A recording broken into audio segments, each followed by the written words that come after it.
Testing. Testicles. Wait a minute. What is that? They look alike.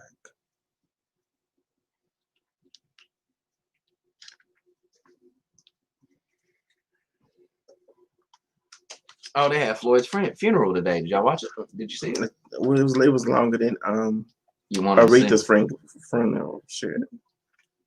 I ain't seen it yet. I was gonna, tomorrow they'll have the highlights on YouTube. You know what I'm talking about, like the. There you go.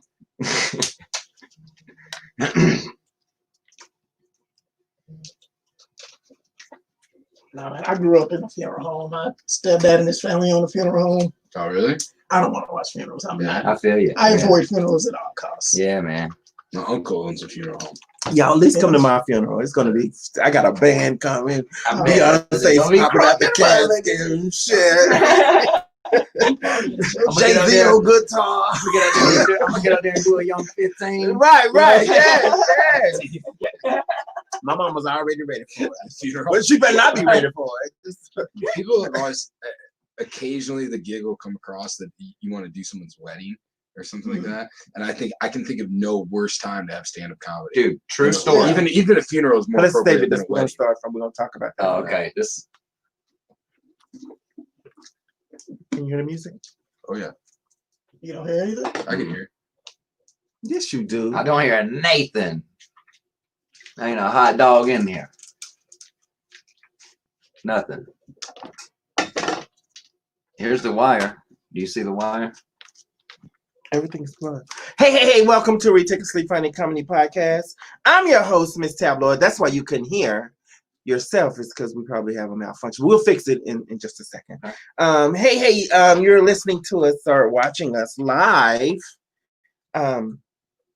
For those who watched me last Saturday, my hair is different. Got my stimulus money, bitch. Got some new hair. Yes, this hair came from Albertsons.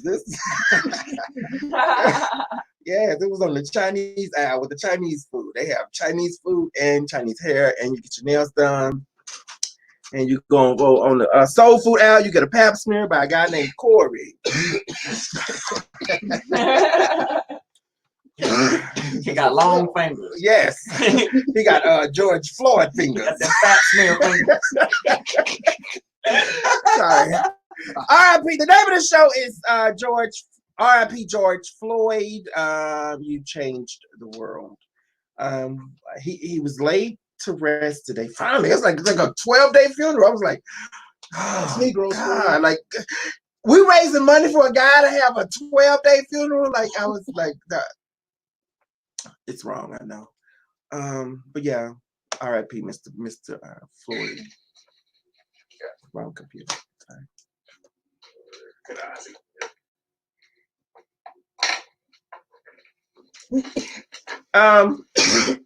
Sorry. I got a weak throat. Hey, so in the building I have my you listen to us on Hot 702.5 FM. Hold on one second. Testicles. That's what I'm hearing. I kept hearing something. Let's go over here and stop it.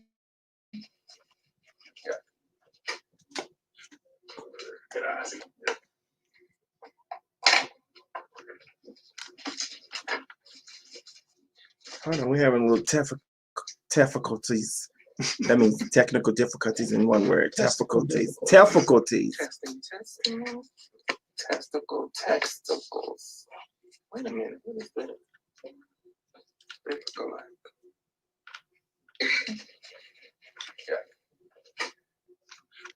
Jamal, now One second.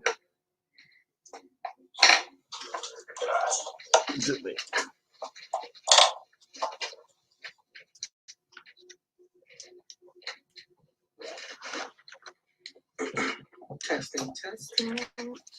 Testicles. I'm checking the wrong one. Shit. What, you started to the wrong account?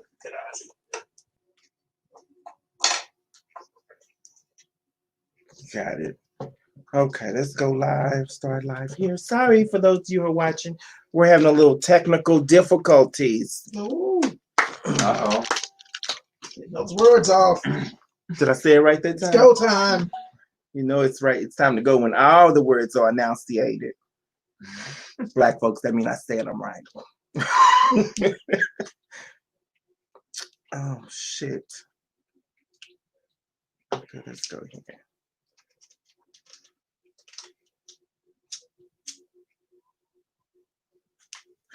Okay, so in the building is my co-host.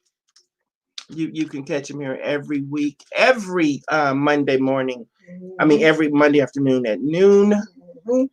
Mr. Byron Austin. How are you, Byron? Pretty good, yeah. No complaints. Now, we were how was your week? The one that's just started. Yeah. So far, so good. Now, I'm getting a lot of naps in. So that's dope. like naps, like in hair. No naps. Oh, okay. As in, I sleep 2 to 3 hours a day. Okay. Free sleep. We hung out this weekend. I did. I want to thank you for a good time. We went and shot some guns, some 40s and 45s and 9mm. Yeah, that was fun. Good. I liked it. I had fun. I want to shoot again. I remember the first round you shot, like you hit zero target. I also had it back. You shot like a white person. No, white people shoot good. Oh, really? Okay, sorry. You shot like a. I don't want to go to drug There's dealer. a race war. You I shot like like to switch sides. Sorry, oh, you're right. Because it was packed with white folks. They were just shooting, and they had all the monkey targets and stuff. I was the only one that had a monkey target. I was like, I'm going to shake them up. So they had a target with monkeys on it. They got a monkey target? Yeah, they You had got like 4 monkeys, and it was. He got a banana clip. That'd be great if he had a gun with a banana clip. But they had little targets on them. It was really, really cool. They need me in this world, bro. Also in the building, we have our special guest, Mr. Tom Garland, who's a comedian, host, actor, and writer. How are you? Welcome to the Mini Mansion. I am very good and very unemployed. Thanks for having me today. Very unemployed. I appreciate you keeping me sane today. This is all those things I'm like no longer because of this coronavirus. Every single one of them. So now you're just the shell of what I used to be. But I mean, you can write now, right? I could, but then I do that for like an hour, and then I do what you do, and then I go. Then it's naps. Then it's depression. Then I'm like, I should buy a firearm. I shoot like a white person. I watch what I say around here. Gotta watch what I say around these parts. That's some. I heard it when I was in Georgia. You can't come around here these parts. Oh shit! These parts. That's Tommy. Also in the building is my homeboy, my dear friend, my brother, Thomas Easter, comedian, host, producer, and writer. Can you not hear yourself yet? Nah, I still can't. Okay. But hey, what up? Hey, I also Tom. am Can you unemployed. No, it's just not. I'm just gonna rock it. I'm just gonna, freestyle it. Okay. So we have headphones, You can hang them back up there then. All right. So I guess what we have. But I be writing shit. I actually do write. Tom will tell you every time we on the phone, I'm like, dude, I just thought of some new shit. You know what I'm saying? Like, I have a million ideas all the time. And shit. Yeah. So we have a bunch of unemployed white folks in the building. We've never had that before. Like, man, 2020 is the year for change. The protesters got the white folks out of work. Like, what? Change is already happening. I'm here for it. What? Oh, what? Shit. 2 more marches, goddamn, we're going to be president. They ain't letting that happen again. Oh, no, they ain't going to let that happen again. Well, thank you guys. I call it Jay-Z 2024. The Rock. But what about The Rock? I was going to say that. I've seen pictures of The Rock trying to run for president, and he's a candidate in a prime. Y'all think The Rock going to have y'all's back?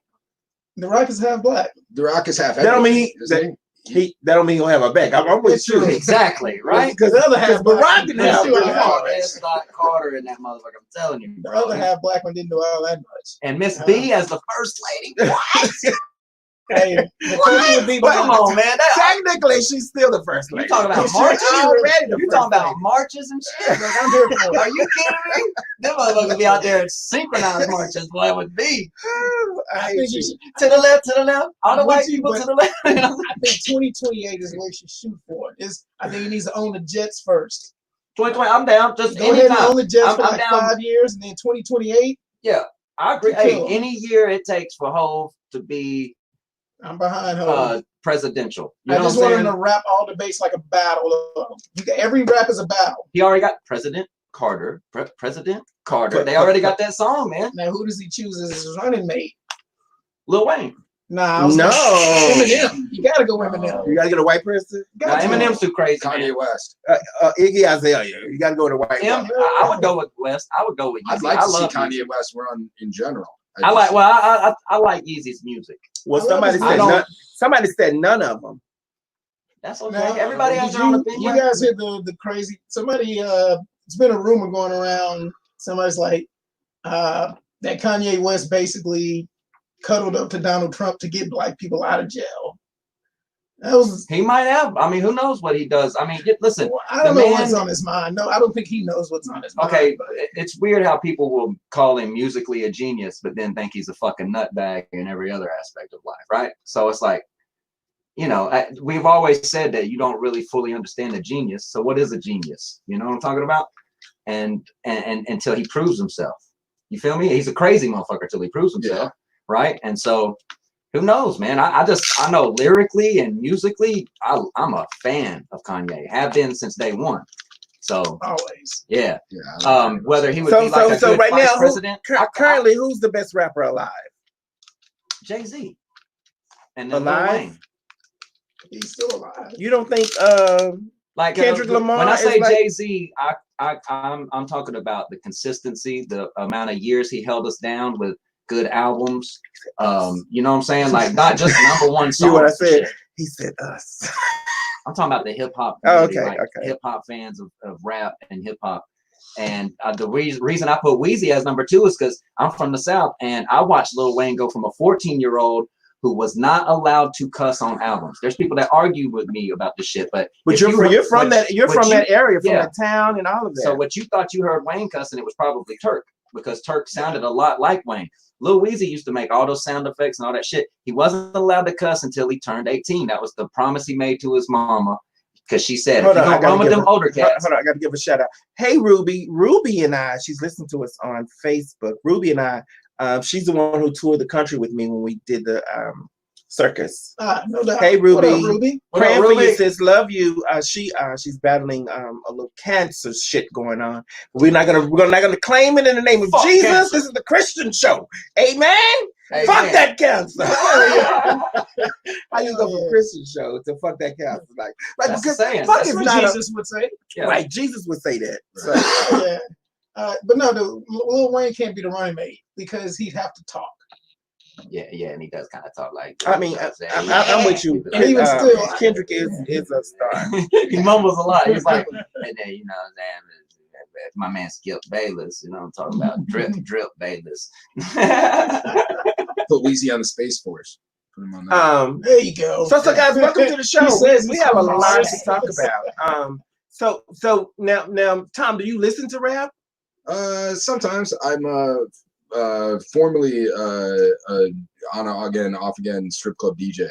So I've had to listen to rap. So you were forced to listen to it because that's what $1 says. Right. He's around me. Right. So there's that. But no, I like hip hop. It just depends on, you know. Yeah. I like Kevin Gates. I love Kevin Gates. And then when I saw the video of him doing the porn, Lord Jesus. Oh, he did a porn? He did a Everybody's porn. got porn. Did you see his after George Floyd's? I saw George Floyd's. When I saw George Floyd's and I saw that dick, then I couldn't breathe. Big Floyd. George Floyd had fingers and dick. You know what? I know why his nostrils were so big, because he dug in his nose a lot and his fingers were so big, and he stretched it. George Floyd had fingers for cheeks. Woo! Hallelujah. Amen. I'm sorry that was but it was the truth. Show. Oh, shit. It's a Christian show. Yes, he took my breath away. That penis and his body was amazing. If you haven't seen the video, they removed it from Pornhub, but it's still on XX. I thought it was Ebony Week. That wasn't Oh, true. I that checked wasn't that out. true? That Was it? wasn't true. Oh. So, yeah. No, So somebody made that up. I don't and fuck with just passed it Pornhub on. anyway, so I'm I'm XNXX. XNXX. Yeah! It ain't got nothing to do with me being a crip. You know, this is the That's stream right, blue, yeah. but I guess if I was a blood, I'd watch X2. You know? There you go. Yeah. But I have a better way with X, and I know my way around it. Shit, I Yeah, know me what. too. I That's like the to thing. switch out. It's I do a easier. month of X videos. I do a month of X and XX, and then a month of X hamster, and then like kind of. I feel you, because then you feel like you see a new shit the whole time, right? Exactly, But it's all the each same search shit. gets It's all the different same shit. results. You know what They I got mean? the same bitches on every It site. is. Yeah. The thing that drives me crazy is these chatterbait bitches. These little, they got the So little hold pimp on. thing. So we had the Chatterbait show a couple of weeks ago, No and I way. introduced them to the Chatterbait. They had no idea about Chatterbait. These bitches I made never $1,200. lost work throughout the recession. That shit I made stayed dinging. $1,200. Them Yes, bitches, stimulus check. listen, that chatterbait shit stayed dinging the whole time. Them bitches was ding, ding, ding, ding, ding, ding, ding, ding, ding, ding, ding, ding. The whole fucking pandemic, bro. There were motherfuckers. People were like, I can't pay my rent. And the bitch was like, ding, ding, ding, ding, ding, ding. I was like, what the fuck? I hate bitches. I'm gonna start selling my used underwear. I'm sure there's a market for that. There's a market for all that shit. It's You know just, what I it's if you have the stomach to get into it. Like one day It's of creepy. ding ding Work ding out, would be I do okay. that. It'd be day 7 of ding ding ding that I'd be like, all right, that's enough. I don't can't. see some of them bitches are on there every day. Yo, That's what I'm bitch, saying. your pussy gotta be, Wore out by now. man, your baby gonna be in there like, he gonna come out with all, this motherfucker gonna come out with biceps. He was in there doing pull-ups to survive and shit. You know what I'm saying? They gonna first Hey, we rock gotta climbers. take a break. When we come back, we'll continue talking about this, and then we'll talk about our main topic. We'll be right back. Byron. Hey. All right, guys. Tonight's sponsor is Dude Wipes. I used to be one of those people who was like, I don't get why they make products for men. Right. They just put a different scent on it in a dark bottle and call it products for men. Right? That's what I thought. And then, try a little Dude Wipes. You wipe your taint, and the refreshing, the coolness of it is it makes a difference. Is what I'm saying. It's different than just baby wipes. Is what I'm getting at. I've even used like makeup remover towels, all that shit. Sometimes they're left over, and you make do with what you get. Dude Wipes, okay. Saving the world one dude at a time. Dudeproducts.com. I think you guys should check it out. Keep that ass clean. Keep your nose clean and your ass clean. Keep Okay. that ass clean. Now, I keep Dude Wipes in my purse. And I dropped one on the ground one day. The guy was like, ma'am, is this yours? I said, no, sir. What does that say? It's a Dude Wipe. It's for you. I was embarrassed. It's a true story. It's okay. I bought some bullshit ass baby wipes from the dollar store, and it's when You I had a tell you, this rash? shit's like a wet dryer sheet. That's what They just soak that shit in some alcohol. I hate you. that shit. Like somebody sprayed some Febreze on a dryer sheet. Right. Was it that rough? It had like a texture. That shit's like fabric. It's like a wet dryer sheet. That's what the You only better way I not can flesh it. explain. You better not And flesh that's how Thomas got hemorrhoids. Right? That's like, it ain't doing nothing. Let's get into our hot topics real quick. Hot topics. You listen to us on Hot! 702.5 FM. Sound. What music is that? Listen. This wasn't supposed to say Halloween. It was supposed to say white privilege. But last week we had a hell of a week. But last week was a hell of a week. And today we're talking about white privilege. Now, and we have 2 white guys in the building. For those That's not who why are we invited you on. That's not. No, that was a topic. This happened Either to be a way. coincidence. No, is white privilege a real thing? Seriously, is it? Yeah. Now, have you ever used your white privilege to your advantage? I've not purposely. I probably have gotten away with some shit and not known that it was because I'm white or whatever. But I guarantee you. But also, you know me, I've had shit that happened to me that, just doesn't happen to normal people. Right. You know? Tom, I don't know if you can really pull the white card. Can you? Can you just say? y'all don't even have Like, cards. hang on a second here. I'm white. I'm white. I'm white. Let me Yeah, get because out that of sounds this so here real douchey. quick. That wouldn't work. I don't think it would I work, don't but think I you do can say think it. I think it just right. happens. I think it I does. think it just happens to It us. happens, and then you kind of notice it after it's happened. I had a couple times where I got arrested for booze when I was younger, and I kind of got slapped on the wrist with it. And I think had I not have been white, that it might have stuck on my record. So there's stuff like that. Yeah. Like, I got a great example of it underage that from my I hometown. love That when where poor white people get it. Like, because that's who can you argue with at that point? Now you were just you were just involved in an accident today, Tom. just Now like did 2 you seconds use your ago. white privilege at that moment, or was the guy white as well? It was He white on white outwhited crime. me. Oh, it was white on white crime in Vegas. He outwhited me big time. He got out. He was super white, super tall. That's Tattoos the and thing shit. that gets me is I'm heightly challenged. I'm only like 5'9", which as a guy looks like 5'2" for some reason. Right. So I get tons of I was shit. gonna And say he came up to 5'4". this. He came up all tall, and Tommy's tall too. And so Tommy started to talk to him all tall, back and forth. After Talking that, above your head. yeah, they were. They were literally Now, did having a either one I of was you- like down there on the ground, like, "Hey, can you guys listen to me? It's my car." And he was like, "Hey, John was like, hey, you son of a bitch." Stuck on his jeans. Tom, we're discussing white privilege now. Do you have any nieces or nephews?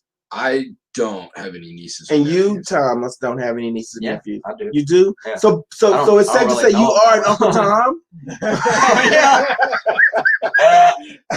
Sorry, I had Which to- is actually, Boom, yeah. boom, I don't Listen, know. people always get that story fucked up. Uncle Tom was the hero in that story. right. I Sambo know. was the motherfucker. But it's funny when you have two white guys in the building named Tom or Yeah, Thomas yeah. or Tommy or Tom. But yeah, the white privilege thing, like Tombo. growing up in the trailer park and being a felon, I really didn't catch that much of it. You know what I'm talking about? That truck Right. kind of missed my neighborhood. But like I said, I have a story about the shit from my hometown, like that's undeniable. Like even Let's old hear it real white quick. people can't fucking deny this shit. So this black dude was at the McDonald's with he was fucking this white girl and he was babysitting her kids. And they were at McDonald's. Somebody called the cops on him, said that he kidnapped them kids. Yeah. Huh. Just assumed it. Terrible. Oh, I've seen that. I've seen And stuff he like was that. like, what are you talking about? He Why was would like, I- yeah, why what would I the be here in why would I be giving him ice cream? Like, You you think think I'm I'm Birthing a- the yeah, fucking it was so baby. ridiculous, bro. Yeah, even the cop was like, man, I'm sorry, dude. These people are fucking. You think I'm gonna you know, spoil these kids? The Like, cop even I'm like the spending cop didn't money. arrest him. The cop was just like, fuck. Coming Sorry. to my ransom. It's crazy, man. It's fucking hilarious. And I was thinking not even a Mexican woman, because we would look at an old Mexican woman with two white kids and be like, oh, that's the nanny. Right. Yeah. Right? That's the Think thing. about that. Well, hold Yeah, on, You hold wouldn't on. think of anything But- else. You'd be but like, oh, no, that's the no, first wait. thing you go to. Seriously. Yeah, man. It's Thomas. wild, man. Thomas, when I see ugly women with cute kids, I was like, oh, she the nanny too. That doesn't belong. Like, yeah, that's Or her husband's cheeks. That can happen. Yeah, stepkids. Now, have you ever used, other than today with your traffic accident, so you've not ever used your white privilege, Tom? No, I probably have. Like Tommy was saying, like, we probably do, and then you don't think about it when you do it. Like it's not like From this day on, you're gonna Like write it if it- down. Like, Well, no, I just mean like I think I just don't we're aware journalizing of it when it happens. You know what I'm talking about? Yeah. Like we're not as aware of it as y'all would be if you was with us and the shit happened. You'd be Right. like, motherfucker, you know why that does that, right? And we'd be like, I guess. Like, yeah, I'd have to think about the shit. Because, yeah. I think the thing with white privilege is like, I assume the vast majority of white people aren't going around like Amy Cooper, that bitch. Most white people aren't. That's where you're just like, okay, I am going to exercise my white privilege in an extreme fashion. I don't think most white people are even going around saying, I'm going to exercise my white privilege. You're just going through life, and life just happens to give you a little more apples. There you go. Yeah. You know? And it just happens to us. Like people like me, like there ain't a lot of white people like me that grew up with so many, has had black people in my life so long.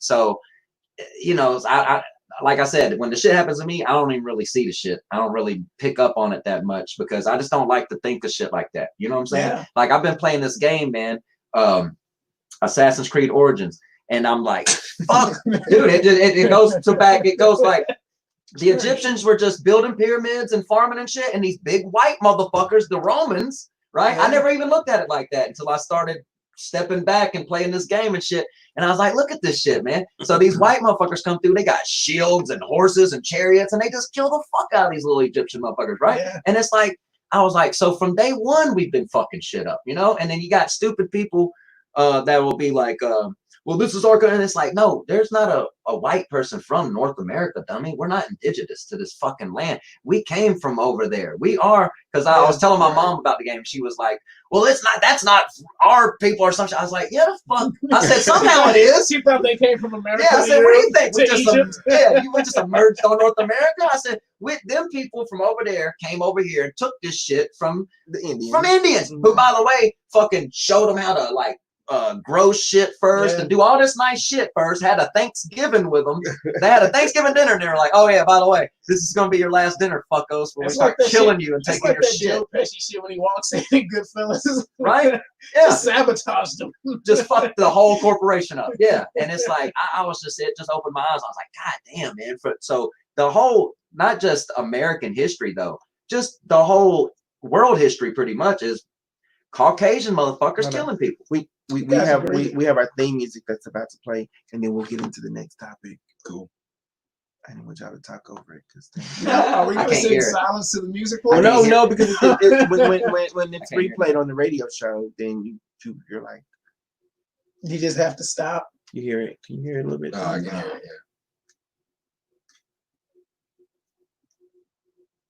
And we're supposed to be quiet because it sounds horrible when you're talking over it, like I'm doing now. It's weird. It's weird. Hey, we're back. And Tom, you're awfully quiet. I've never seen you this quiet before. Are you shy? No, I'm Are you probably freaking just high right now. Part of it is we just got in this car accident. I just rear-ended this guy on the way over here. So part of it's that sounds gay. And then it was gay. It was extra gay. Yeah, Tommy got the front. Okay, let me say this first. For those who have not watched the show or listened to the show, everything I say is black and white, and it's homosexual. There you go. So it's low key racist and low key homophobic. Yeah, I'm here 90s. for it. Yeah, way to keep it 90s. we were just watching Dirty Work last night. My girl was like, "This movie is so terrible. How did they get away with all? You seen this? Which one? Dirty Work with Norm Macdonald. Yeah. You know, every other joke is something homophobic or about gays or something like that. And she's like, you can never get away with this now. And I'm like, no, but that was the 90s. Like everybody was on this shit. Yeah. Well, it's also, man. Like I always tell people, being from the South, like me and my black friends, it used to be fun to do black jokes and white jokes towards each other. You know I still think it's funny to me. That shit used to be fun. And I'm older than everybody in the room. So. Some of the, like, one of the most creative things I told a motherfucker, I was like, motherfucker, if I pour hot water on your head, coffee come out your mouth. You know that was one of my killers that I used to do. You know what I'm saying? Yeah. I'd have cut you right there. There you go. That was like, why is Thomas bleeding? Mama, listen to what he said. He said, my brother. And one of the coldest comebacks I ever heard was dude was like, yeah, well, it'd be cool if I could see who was saying that shit. And I was like, what? And they were like, I said you invisible, dog. I was like, oh, sure. He killed that shit. I didn't get it at first. Yeah. Like, okay, so. I was like, God damn. So them used to be some of the funnest. We used to call them Jones circles. Like, I don't know, some people call it snapping. We called them a skull. It was a skull. Skull in each other. Yeah. We called it Joning, where I'm from. Yeah. So like, and that used to be, but somewhere along the line, the pacification of America happened, and motherfuckers get too offended. Now, do either you guys use jokes like that on stage, like where you're describing something in a black and white term, or the closest I do, and it gets mixed results sometimes. Like the people who, if they've heard me enough, Thomas Easter talking. Yeah, if they've heard me enough, they get me. But when I talk about, because I heard it from one of my homeboys' little sisters, a little black chick, she's like 14, was talking about her white friend, and the other girl goes, "Oh, Becky, she ain't nothing but a snicker licker." And I was like, exactly, that's gay. And I said, what? I was like, what? I was like, of all my years, I'm from Georgia, bitch, and I never heard that. Yeah, I was like, holy shit, a snicker licker, that's great. So now a snicker licker, is that someone who sucked dick? Black dick. Yeah, and I was like, if black dudes would just learn that and catch on, you could be like, yeah, bitch, come get this Snicker bar. You know what I'm saying? Pack of protein. Like y'all could say so much, y'all could talk so much shit. I'll make you a Snicker licker, Shonda. You know what I'm saying? Like, let's say it was a white penis. Would it be a zero? A zero. Because we get zero love. Yes. We get zero love in the dick game. That's why. Not a zero. Damn. So yeah, that's gonna be my new tag to that joke. Yes. That's nigga lick. Yeah, if it was a white dick. What if it was the Mexican dick? It's gonna be a Chico stick. I would say churros. Okay, so finally we gotta end it with a Chinese because you gotta the Asian, yeah. It was a fortune cookie. Because you don't know if it's a dick or a pussy. Right, you don't know. And it's tiny. It's curled and fried looking. But you pop it open, it's got a secret. The fortune cookie is a gender reveal. It's a gender reveal. Pop open, it says male or female. Okay, right. Like, yeah. It's like clit or dick. It's like Thomas, I know you're worried about your car and your insurance and your rates. Oh no, it's all right. But I need you to be here. I'm here. Every I'm jumping in. Sorry. You shy right now? You need some head? You need a hand job?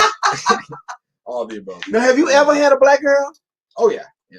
Not your housekeeper. I'm talking about a real black. I've never had a black girlfriend. I've never dated anybody black. Okay, just some prostitutes. You're right.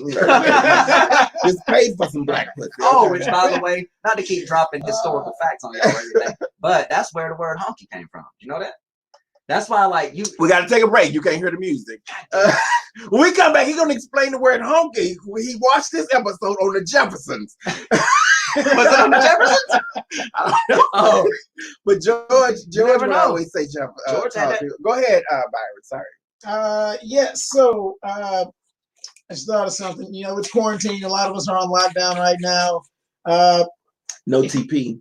No, not necessarily TP. TP's coming back, but I imagine a lot of us are still jerking off quite heavily. You know, Bumble's opening back up. Bumble is opening things back up. But until you really get cracking in the market and back out there, if you need some cleanup, wipe it away with dude wipes, okay? It covers everything from the rooter to the tutor for the man. Yeah, I just can't get over this thing, you know. Gerald Swindle said that a clean hiney is a happy hiney, and I never leave home without dude wipes. It's a dude thing. So I agree. It's a dude thing.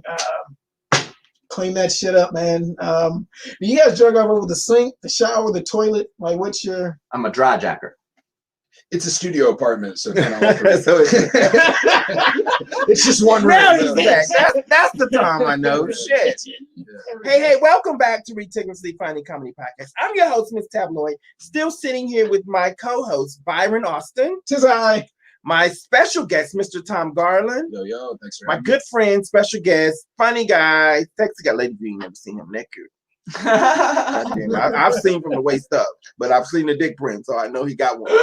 My good friend Thomas Easter. What up? Does that make you uncomfortable when I talk about your dick print? No. This guy told me, like, look, we cool, but don't talk about my dick print. Like, I posted ladies, he's tucked. I posted a video of just me dribbling the basketball one day, and like 4 or 5 of the comments. I think I saw that. Yeah, but I couldn't come. All I can see is your dick. And I was like, well, I was just trying to dribble a basketball. That's it. Can you tag me in the next video? Eyes up here. That's all I can tell you. So tell us more about this honky. Hold on, let me. So I'm still sitting here with Byron Austin, Thomas, and Tom, and we were talking about before the break. You had a story you wanted to tell us about the word honky. Go ahead, Tom. Yeah. The origin of it, from what I was told, was that I got to tell my black people. Origin means where it came from. OG, the OG fucking roots, right? The roots of the word. We're around here teaching that.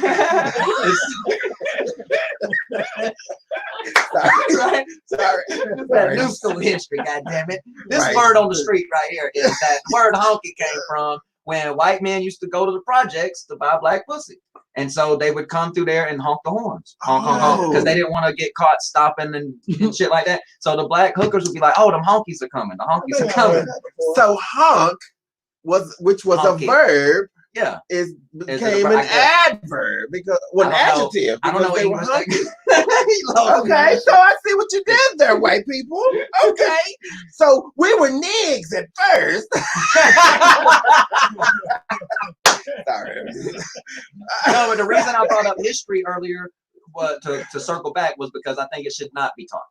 Any history in school. They should take dumbass history out because that game, like all that shit, when I was doing my Jeopardy thing the other day and it got to American history, none of that, I don't need to know any of that stupid shit. Who Ulysses Grant is, all that bullshit. My belief is if you never teach somebody like a race of people that they were ever below another race of people, their babies and shit will never think like that. You feel me? They won't ever be worried about talking to a white person a certain way because he won't know that he was never a lower or whatever. Take that bullshit history out, all of it, and fucking replace it with shit like how to balance your checkbook. You know, that's old school thing, balancing checkbooks, but like how to pay rent on time, how to not sell pussy on Snapchat and get a real job and shit like that. You know, like, everybody's fucking teach homeschooling now, so that's teach them like a real class, like fucking, you know, shit like that, like a real world. I replace American history with a class called Real World or something like that, you know, or they like had home ec. Well, you know what? used to be great. When I was, I still know how to make a motherfucking grilled cheese sandwich because of home ec. You're right, and I learned how to sew when I was in home ec. So a pillow and shit. I knew. They taught us how to use the sewing machine. I was like, you know what, this is what I want to do, and then I was able to sew my own clothes. I was a plus size girl, but I was already wearing my brother clothes, so I had to add flowers. I was able to add flowers. They too. teach you how to make. I had a jersey that had flowers. Jersey with flowers. Like she played football and cheer. She had an Emmett Smith. You had an Emmett Smith jersey with flowers. Tony Dorsett. Oh, I thought you was from Dallas. I was, but Tony Dorsett.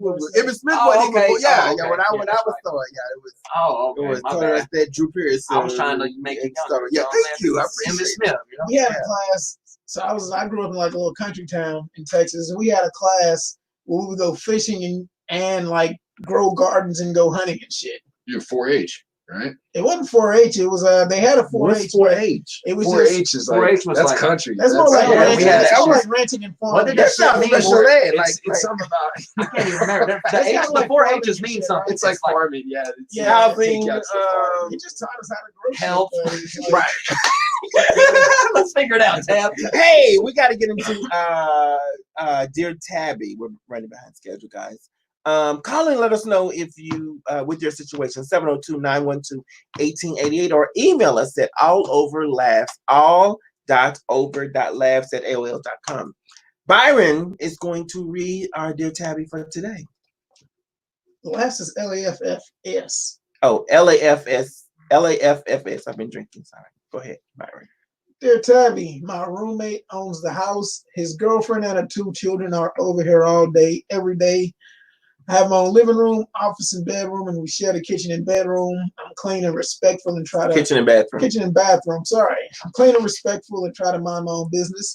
The problem is neither of them work. They drink heavily every day and then scream and fight for hours. Since COVID-19, they have been drinking even more and fighting constantly. Sometimes it gets physical. My roommate is a verbally abusive drunk, and his girlfriend threatens to leave when he starts abusing her kids. He doesn't follow through. I've intervened a couple of times on behalf of the children, but there is only so much I can do. Lately, they've been screaming at the top of their lungs about me. I work from home, and often customers on the phone hear them drop F-bomb after F-bomb. Afraid their behavior will lead to me losing my job. They're also up until 2 or 3 a.m. every night fighting, which keeps me from sleeping, even with earplugs. I'm completely stressed out and starting to get depressed. I'm not sure what to do.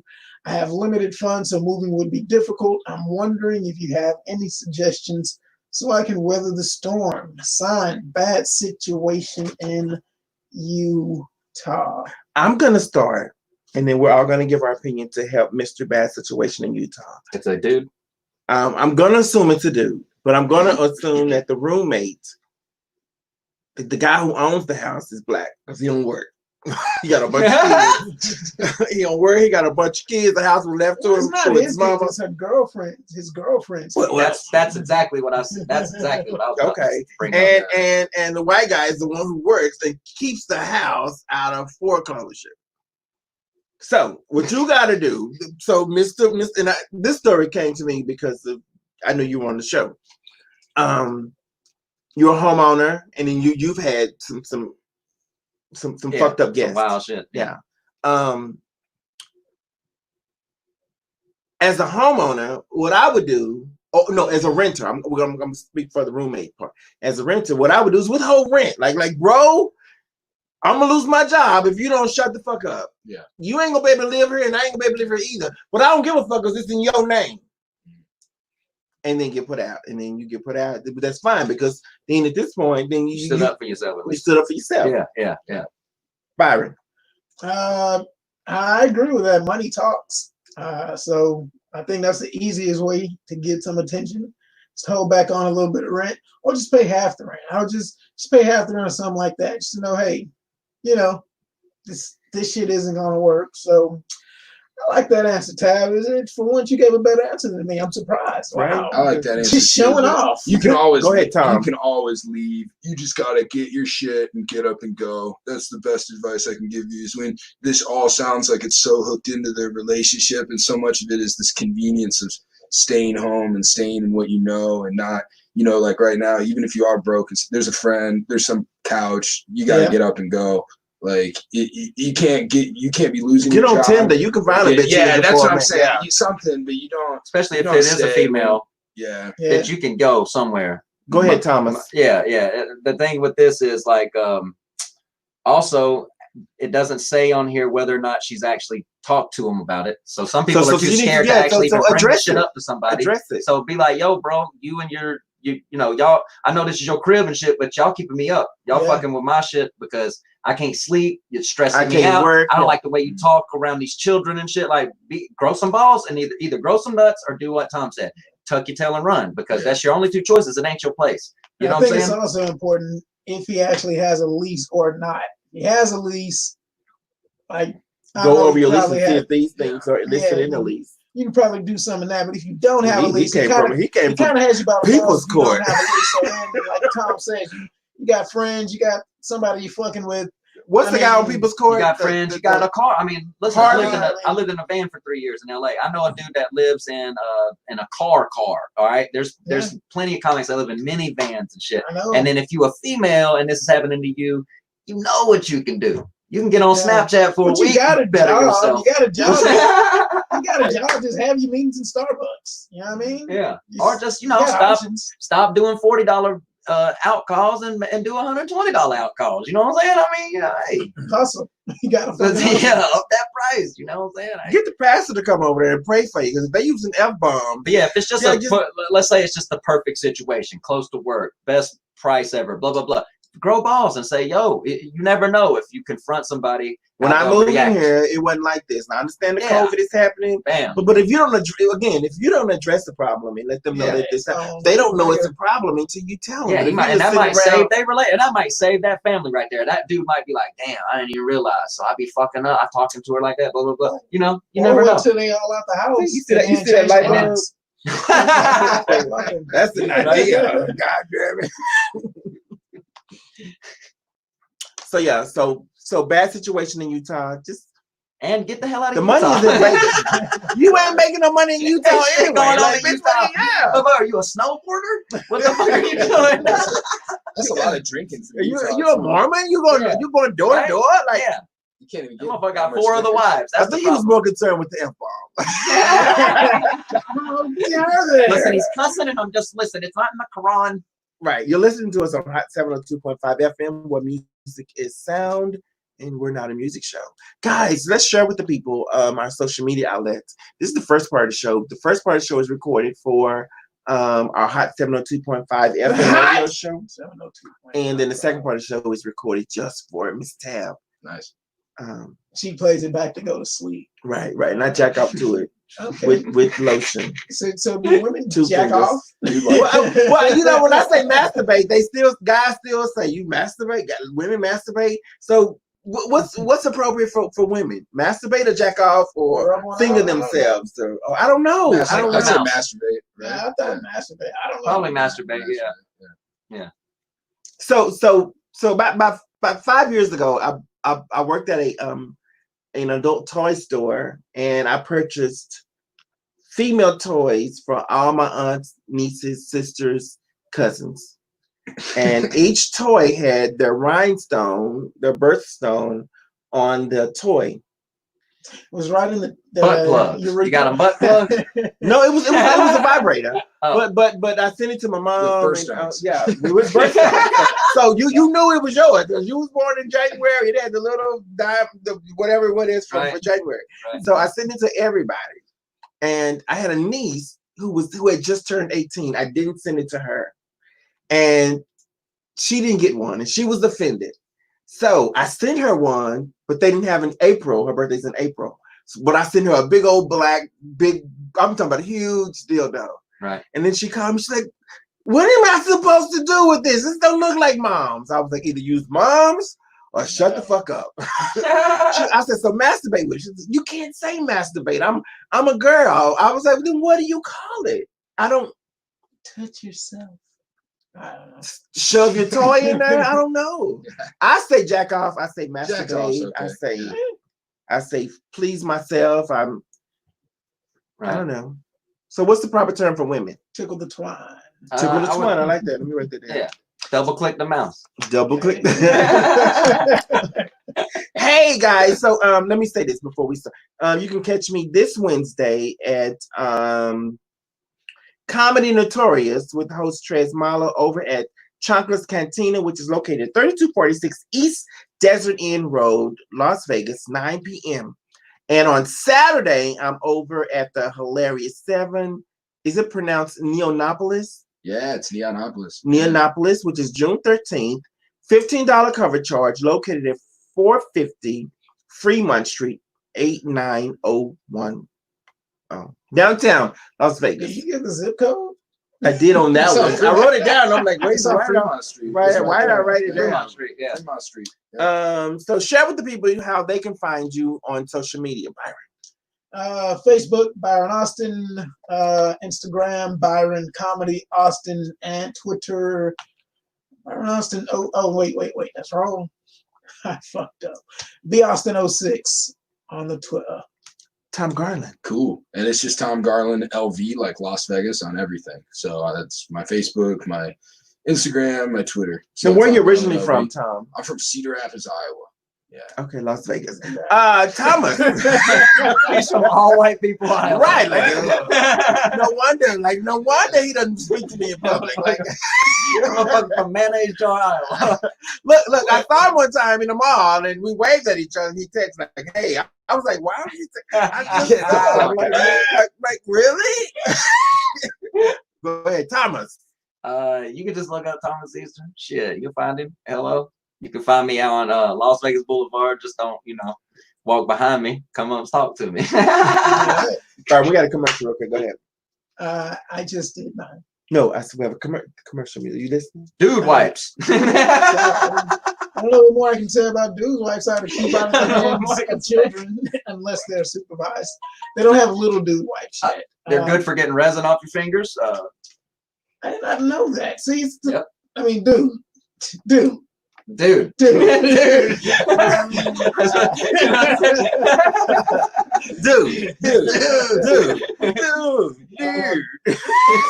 best thing about it, it's flushable, 100% biodegradable. That's very important. So not only do you feel fresh, clean, you're not destroying the world. Dudeproducts.com, saving the world. One dude at a time. Dude. The word of the day is dude. Hey, welcome back to Ridiculously Funny Comedy Podcast. I'm your host, Miss Tabloid. Still sitting here with my special guest, Thomas Easter. What's up? Tom Garland. Yo, yo. Tom Austin. No, I mean Byron Austin. Sorry. Hey. All my Uncle Toms in the building. Like, they have no nieces and nephews, but they're the Uncle Toms of comedy. And I'm Uncle Tab. Don't write that down. I swear. Don't do that. We have a lot to discuss, but again, the show is wrapping up for the Hot 702.5 show. You can find me on social media as Miss Tabloid, MSTABLLOYD. That covers my Instagram, Snapchat, YouTube, and Twitter. My website is Funny Miss Tabloid because I had some people hack it. FUNNY MissTabloid.com. And then on Facebook it's Tabloid, 2 words, TAB space LLOYD. Guys, this has been an amazing hour, and we still have another hour to go because it's the second part of the show. I'm not going to keep you long. I know you have. We're here to party. You have to go report to your insurance company about your accident and stuff. Yeah. I don't want to keep you all night because you white people are punctual with reporting shit. Like I had an accident in July. I didn't report it to December. They was like, "Why are you just not reporting?" I was like, "I didn't know I had to call you right then." Yeah, I was just telling Tommy my car's already banged up. So it was a pretty hood. It was pretty like a hood. Like, no, was it like, scary? The dude was like, "You didn't fall out? Did you check his insurance?" Like, nah, dude was like, "Dude, your shit's fucked up. Mine ain't. What do you want to do?" And Tom looked at it and he goes, "Fuck, man. It's all good." And he shook his hand, and that was it. And we bounced. Yeah. But Thomas still make a police report because if he comes back 2 weeks from now and saying you hit his car and ran, it wasn't his car. It was a government car. It was like he was a cone cone guy. But what I'm saying, you don't want him to say that it was a hit and run. I mean, I've had that happen. This allegedly happened. Matter of fact, this is allegedly. We allegedly got in a rear end. We were really on the bus. It didn't really happen because the man stated that his camera didn't come on. I didn't have my camera out. There's really no evidence of this happening. It just allegedly happened. Now, did you guys exchange information? No. I probably should have done all that. Just handshake. I just got over it. It's all good. Nothing's gonna come of it. Yeah. Was it cute? Yeah, you probably like. He was a big tall dude. Yeah, fucking rich white dude with a tattoo sleeve. Yeah, he was all tatted out. Can I share my first experience? He's probably still out there laying cones. If you Yeah. What block? Right over there on the way to 7-Eleven. Yeah, we were trying to go to 7-Eleven. I'm right up and down the block, and I'm in a rental right now because my car's in the shop. So can't even pull him in the Benz. It's a Benz, so yeah. Oh, okay. It's one provided by Mercedes. Thank you, Mercedes. I've been pulling niggas all day at the bus stop because my windows ain't tinted now. Like they can see me with my new George Floyd hair. Yes. Remember that motherfucker in the drive-through? You tried to give him $1 and he said no, and you were like, "Well, then fuck you, then, motherfucker." Right. That happened to me this morning. I was like, "What the fuck? Why you tell you no?" They don't never take money from me. I'll pull up to the bus stop. A guy is standing there with 2 grocery bags and a trash bag. And I'll say, "Hey, you need what time does the bus come?" Now I'm really flirting, and I can tell you need a place to live right now. And I'm willing to be the shelter. I see the dick print. I see you got on basketball shorts and George flip flops. Like, and if you don't like him, you can just drop him off. Exactly. Well, I can take you back where I picked you up from. Like, that's what I'm saying. Just Tab is a dick print spotter. Man. Yes, I got. Sometimes I'll see a dick print and I'll make a U-turn. To see the dick print, and it's another car making a U-turn. I'm thinking, did they see that dick print too? Like, oh, I hope they don't beat me to it. Like, it's a race. Yes. But yeah. So, what are we talking about? I'm distracted by the dick print. Yeah, that's you're talking about dick prints for right, the most part. That was it. You took it down Dick Print Avenue. Right. Oh, Scott! You was talking about Tom. Was talking about the guy. You said he was cute. Oh yeah. No, I didn't say he was cute. You see, I switched that. Right. Yeah, nice. He was like, he would be your type. So, I want to share with you real quick. So I had almost an sexual. I've never been intimate with a white guy, but I've kissed a few. But there was one time I was almost intimate with a white guy, and the white guy says to me, right when we were getting ready to do it, "Let me see that black pussy." I was like, "What?" Yeah. Like I turned the lights on, like what? Why? He was like, because if a white girl I said, felt "Let me it see was that a black racist. dick." Oh, right. Yeah. I was thinking, all right. Yeah, I was thinking, Here you go. Well, I felt like he was racist. Like See, this is what when you started this. You don't we were talking don't about- have to start color though. Just yeah, when we started this, you were talking about white privilege, and you were saying like I don't know until it comes up. And see, that's something where like, why did he bring race into it at all? Like you guys are about to fuck, right? Right. Could it get any better? And he's got to go there. But my before it question goes is, do you down. say that to the white girls? Let me see that peach pussy or pink pussy or light You probably white wouldn't. pussy. You probably just say pussy, but he had to say black pussy. Just to, That's okay, what Do makes you it think that would devil's- turn me on? I don't know, but that's what makes it racist. Play devil's advocate. That's Just a step back, right, from the situation, right? As a white guy, you have to look up black porn and put the word black in it. You know what I'm talking about? So he might have just been like, let me see that black pussy. Well, that's where everybody gets a lot of their It's stuff is called from porn, ebony. but that doesn't make it okay. Hey, You thank you. type in ebony, Wait, listen, But guys. for the most part, you know what comes up. Wait. Hey, guys, thank you for tuning in. Byron, it's been an amazing show. Thank you for Thanks, being man. here. Thomas, Tommy, Thanks. Tom, Yep. all you three Yeah. Toms. Thank you guys for hanging out with us here at the mini mansion. Catch us next week. On the show next week, we have. We'll see.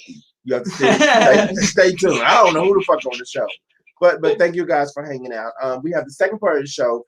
Catch us Monday here every Monday, 12 noon, Hot 702.5 FM. I'm your host, Tabloid, and I didn't know this is the first time you've kicked right. it to I'm me like throwing that. I'm your host, We Mr. don't Tabloid. usually- I'm your co-host, Brian Austin. Zion.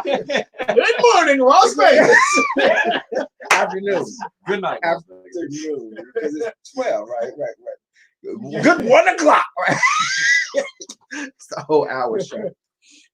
Yeah, so guys, we were talking about black porn. So right. So there you go. See? Don't forget. You said it yourself. Black porn. So that's So that's is it all I'm ebony saying. porn or black porn? You like I You told said him, black porn. You Yeah. type in ebony, but you say it'll come up porn. black. Even if you type in like ebony, like it'll say ebony, Yeah. ebony, and then it'll Black. start saying black. It'll say black. You get 3 ebonies and 77 blacks. Yeah, so that's all I'm saying is maybe Bang that's why he Brothers said that, or maybe he was just a fucking racist. Who knows? He might have been his first black girl, and I knew I was his first black and girl. it came out like really strange. But that let me see that black pussy Yeah. like that would. So y'all's energy just wasn't intertwined there. So was I wrong for stopping the session? No, I don't Nah. think you could do that to anybody with sex. Because see, like with sex, if you were to do that to like, if I was to do that to an Australian girl, and I was Let the me whole see that time to be down making, under. let me keep doing this down Give me under. that Aussie shit the whole time. pussy. It'd get annoying. You'd be like, what's he talking about? I was trying to fuck you. Yeah. I don't want you anymore. Yeah. I'm glad you brought that up. Yeah. I stopped fucking this chick in Louisiana. This black chick. I met her at the McDonald's, and she said We met her where? and she at the McDonald's, right? So that's where she worked, across from our hotel, and she kept saying, "Ooh, baby, ooh, baby, ooh, Yeah, baby," she's from and, New Orleans. and I was like, "Fuck, stop!" I was thinking to myself, "Please stop fucking saying that." And she just wouldn't stop, and I couldn't nut, so I faked the nut. What? How do you fake a nut? I Just just fucking. fake. How do you I fake? went, oh, and like I acted like I went in my hand, and I went in the bathroom and washed my hands. Been there.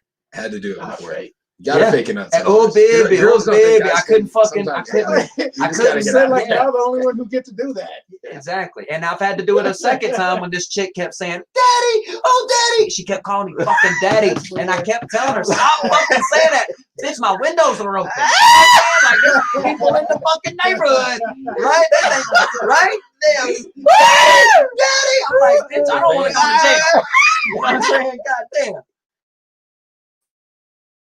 So it freaks me out. I don't know why bitches think that's sexy. Is that part of your material? That is funny. Nah. That is, write that down. That's I just- swear, that's it. That gives you so much more credit too with women to me, because if you're pulling them like to a place, it's one thing. If you're pulling them to a couch, it's another. But you're pulling them to a van. Yeah. That's how do you even Yeah. get? What's the conversation like? Do you want to come to my van and you Well, just I go would- straight to? Do you want to come? Did you over call and- your van your home? No, I was Because if you'd just, have tricked me with like, come, I'm on Section 8.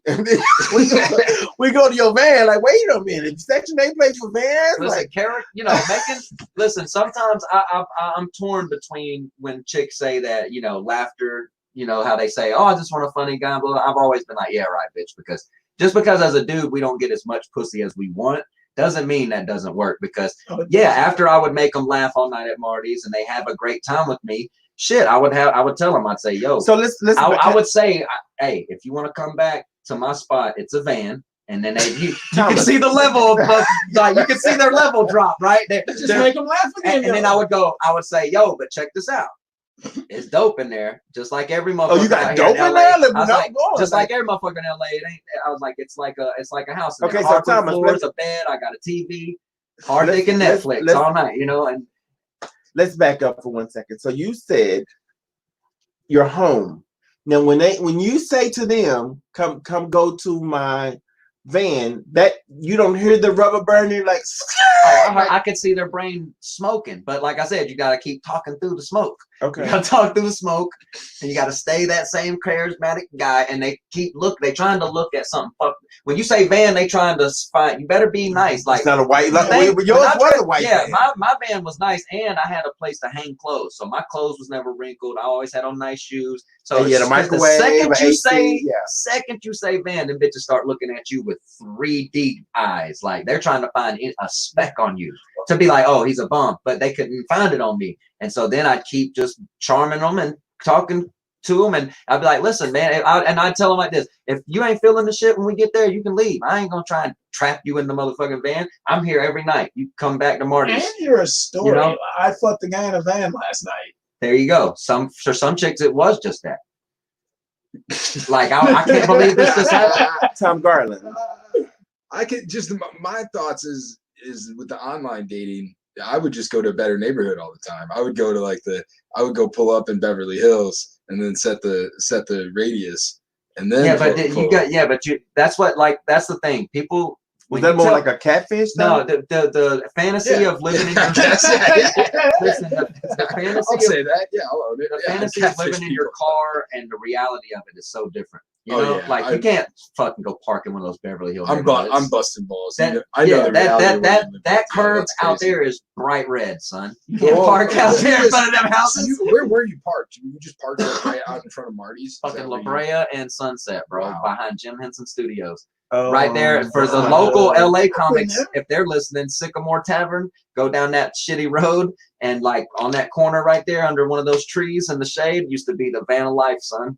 I had a show at Sycamore Tavern, and then I walked to like a dispensary, like along that. I know exactly where you walked. Yeah, because I had a all black building. It was painted all black. Yep. I was like, "This is weird. I don't trust this shit." I want to rewind it a little bit. Earlier, we talked to Tom Garland, who said that you've been intimate with black women, but not in a relationship. Right. You didn't say they were teachers or prostitutes or it was an attorney you got out of a case. No, not prostitutes. Just was it a neighbor or something? No, in college. You know, I went to the University of Iowa, so I did grow up in, what did you guys call it earlier? Mayonnaise jar. Mayonnaise Iowa.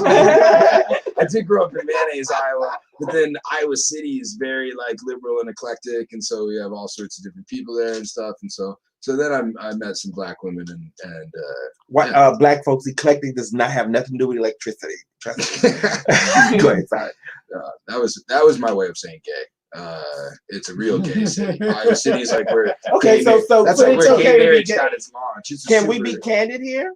Yeah. Okay, so you brought up our being gay. Now, have you ever indulged or engaged in anything homosexual? I have not.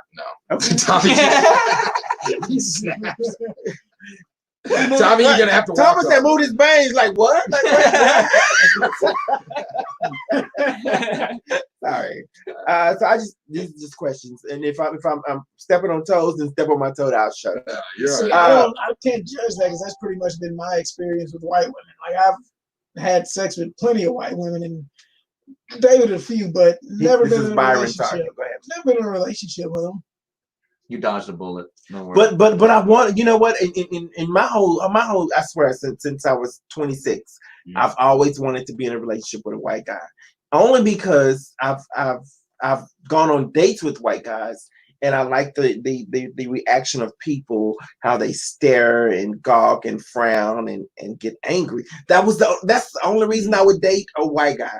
It's just like We're doing something public every night. That's the fun part. There would never be any private moments. Everything will be done publicly. That's fine. I But see a friend. I slapped that one girl on the ass. right. Now I again, feel like online I've dating too has opened that up, so it's like it's not so weird. Like if you can literally just write on there, I'm looking for a white guy to go out in public with once a week, and then that's your profile. So you can just set it to. You just set a Tinder, or dude. That's where I met my girl. Females have all It's okay. Don't you watch power. TV? Yeah. Females have like Commercial. the power of Zeus on all of them social media sites. It's crazy. So I can just put whatever I want and have. Exactly. But I don't And want to it'll- black out the black cocks either. Shit. No, well, then you Just don't put looking that. for cock. Just put cock friendly. Yeah, Just put yeah. very cock friendly. Send pics. Cock colorful. Cocksmith. Tell them you're a cocksmith. I'm a cocksmith. Yeah, like, I don't care what color cock you is. This black pussy Right, doesn't see color. right. This black pussy. You're right. That's it. This Right, black yeah. pussy does not see color. Well, once a month it sees red. Right. No. Not even a full 3 days anymore. I'm 50, so it just. It's I used to have a joke about picking cotton about that, but I don't. I hate you. You brought it up. Let's hear it. Let's hear the joke. One of the black girls at Marty's was on stage one night, and somebody Marty's is located in California. LA. used to be. It was a legendary underground comedy club. It was where you could get your ass whooped. You could have the time of your life. You could get pussy. I know a comic that got head in the backstage. Like Marty's was a comedy the backstage. palace. 'Cause I was there and I've never seen the backstage. Yeah, there was a backstage. Ooh. And my boy Dave Getzoff, shouts out to Dave. He got head back there. But anyway, this chick was on stage one night and Shout out to it. Don't name names. somebody called her a dyke, just fucking with her because we all know her. And she goes, "You can't call me that. That's like calling me the N-word." And everybody laughed at her. Like, She was a black girl. she right? black, yeah, Okay. yeah. And everybody's like, "Bitch, come on." There was somebody was like, "Yeah, right. Y'all ain't never picked no cotton, bitch," or something like that. And I was like, actually, for about a week every month she got to, you know what I'm saying? I was like, she picking cotton for a week. The fucking tampon, you know. I worded it better back then. Okay. I don't do that. I haven't done that dumb That's joke funny in though. so long. That's funny. Yeah. But when I said it that night, you know, it hit. The whole room lit up, you know, because the way I said it. Because I just came in like, actually, you know, like she does have to pick cotton for a week. Technically, You know what I'm saying? Like, and it's bloody and gross. You know, Right. like, Well, if you'd added that, then Yeah. we'd have got it. I think that's what it was. I think that's what lit them up. But I don't do this shit on stage because it's hard to make. So it work. Thomas Easter, can I ask the question? What do you like about black women? Just that we get along because You can relate to the music part or movie part Just the or smell. soul food part or weave when you see it like bitch, that's a weave. You ain't tricking me. that's the one thing I don't like is the ball head shit. So you don't like the weave. I love the weaves. Okay. I don't like the ball headed bullshit. I don't Okay. like having to see y'all with no hair. That's I mean, I'm just keeping it real. I've had a lot of black girlfriends and you're beautiful with your weave in. You know what I'm saying? But Thank you. I can't stand that fade on your neck. You know what I'm saying? That's the only thing I'm talking about. That's it. You know, if I'm keeping it 100. Right. But other than that, yeah, I mean, just where I'm from and how I was raised, fucking, I get along with them better. I can't stand white bitches because they got this entitled fucking attitude about them. You know what I'm saying? So if you could have your choice of a white woman, a black woman, I know personally you like Asian women, but we're talking black Spanish. and white right now. I would rather have a Latino, I think. The choice is black and white. So It'd be a black girl. okay. Yeah. Thomas. I've got a white girl at home. So Right, I saw the pictures. Yep. Now, how long have you two been in a relationship? We've been together now almost 3 years. So, 3 years? Yeah. Okay. Yeah, just about. Met her on Tinder. She's a nice girl. What? Yeah. Yeah, it worked out. It's cool. She's a florist right now. We're both looking for the Unemployed? next thing. Okay. Yep. But but the whole, it's so weird. Like started in the beginning of the show where we list all. It's like to be an entertainer. Sometimes you have to have 4 things going on, and all of mine just like crashed and burned when this when this COVID happened. But she's got a show. She does Twitch, so she does art online, like like just like you're doing this, but like, so she's got the same thing in our place, a little tiny studio and set up, and this one's really cool. But Thank you. Say one more time. They can't hear you. But what's that? They can't hear you. Say one more time. This place is really cool. Oh yeah, no, it's really cool. Yeah, you got maps up and everything. No, it's dope. Yeah. Yeah. I've been reading like throwback facts and shit. You know what I'm saying? All night and shit. Now I don't know. Speaking of throwback facts, so they'll play an occasional MC Hammer, and the only throwback fact they would say was that MC Hammer got his name from the famous baseball player. Really? And I was Hammer like, and Hank or some shit. Hammer and Hank, Hank Aaron. whatever. Well, what the fuck? They don't mention the fact that he paid so No, many people so much money that he went broke no. trying to be a That's the great only- motherfucker. That's the only fact. That was and his birthday. We used to talk shit about MC Hammer because he was such a good dude. He's humanitarian. He broke himself paying people. I mean, he was dumb. He tried to pay the whole hood. You know what I'm saying? What you doing, Pookie? You want a fucking job? Come here, motherfucker. Right. $1,000 a week. Come on, man. Never made $1,000 in his life. Put on for the hood a little bit. Yeah. Wear this shirt. Dance, motherfucker. Byron, now you being an African American man, You can say black. I can say black, but I'm going to say African American. I prefer black. That's another great Yeezy line where he's like, "No, actually, I prefer a African American Express." Now, do you have a preference of women? I mean, if you're cute, you're cute. I mean, I'm attracted more to a woman with a little bit of melanin in her. So a biracial woman is really awesome to you. That's great. Latino, black. I want a Middle Eastern woman. I haven't. Oh yeah. No, I think Dude, those With are a some. bulldog or an Indian. asterisk. Man, I want one to pull up on a magic That was carpet. ugly. Goddamn it! Sorry. I'm Yeah. telling you, like they are You are, beautiful like, to in me. the Semicolon. I Dude, think that's some they of are- the most beautiful ones in the Oh, world. there's this little LA comic. I don't want to say her name. Boy, she's not listening. I'm never gonna host the Fiza, Oscars. it's like Fiza Dasani or something like that. God damn, boy. She one of them. She just she part of the tuned in. little hater Hey, group. Fiza. We Are Not the Same Person. They do that show. Yeah. Which Okay. one of them I like is Zara Ali. She's the homie. I think we're straight. You know, like once I found out Zara's family was from Georgia, I fucked with her more. Yeah. And Zara used to come to Marty. She hung in the trenches. You know, Yeah. a lot of them females would shy away from that place. I wonder That's why. much like. Well, just because it's a comedy scene, there would be like 10 to Marty's 15 is a dudes. different. There'd it's be a- like 15 dudes that in was there. a different element though. Like if I was a female, I might shy away from it too. It takes a hardened individual to want to put the time in, But that's why Zara's a killer, though. Zara is a good comic. So let's with everything going on in the world today, I want to ask both you guys, Tom and Thomas, what's your take on the whole Black Lives Matter movement? Now, are you one of those people like Black Lives Matter, all lives matter, blue lives matter, farmers' lives matter, or anything like that? No, I just think it's been pent up for so long that it's like, of course it's happening.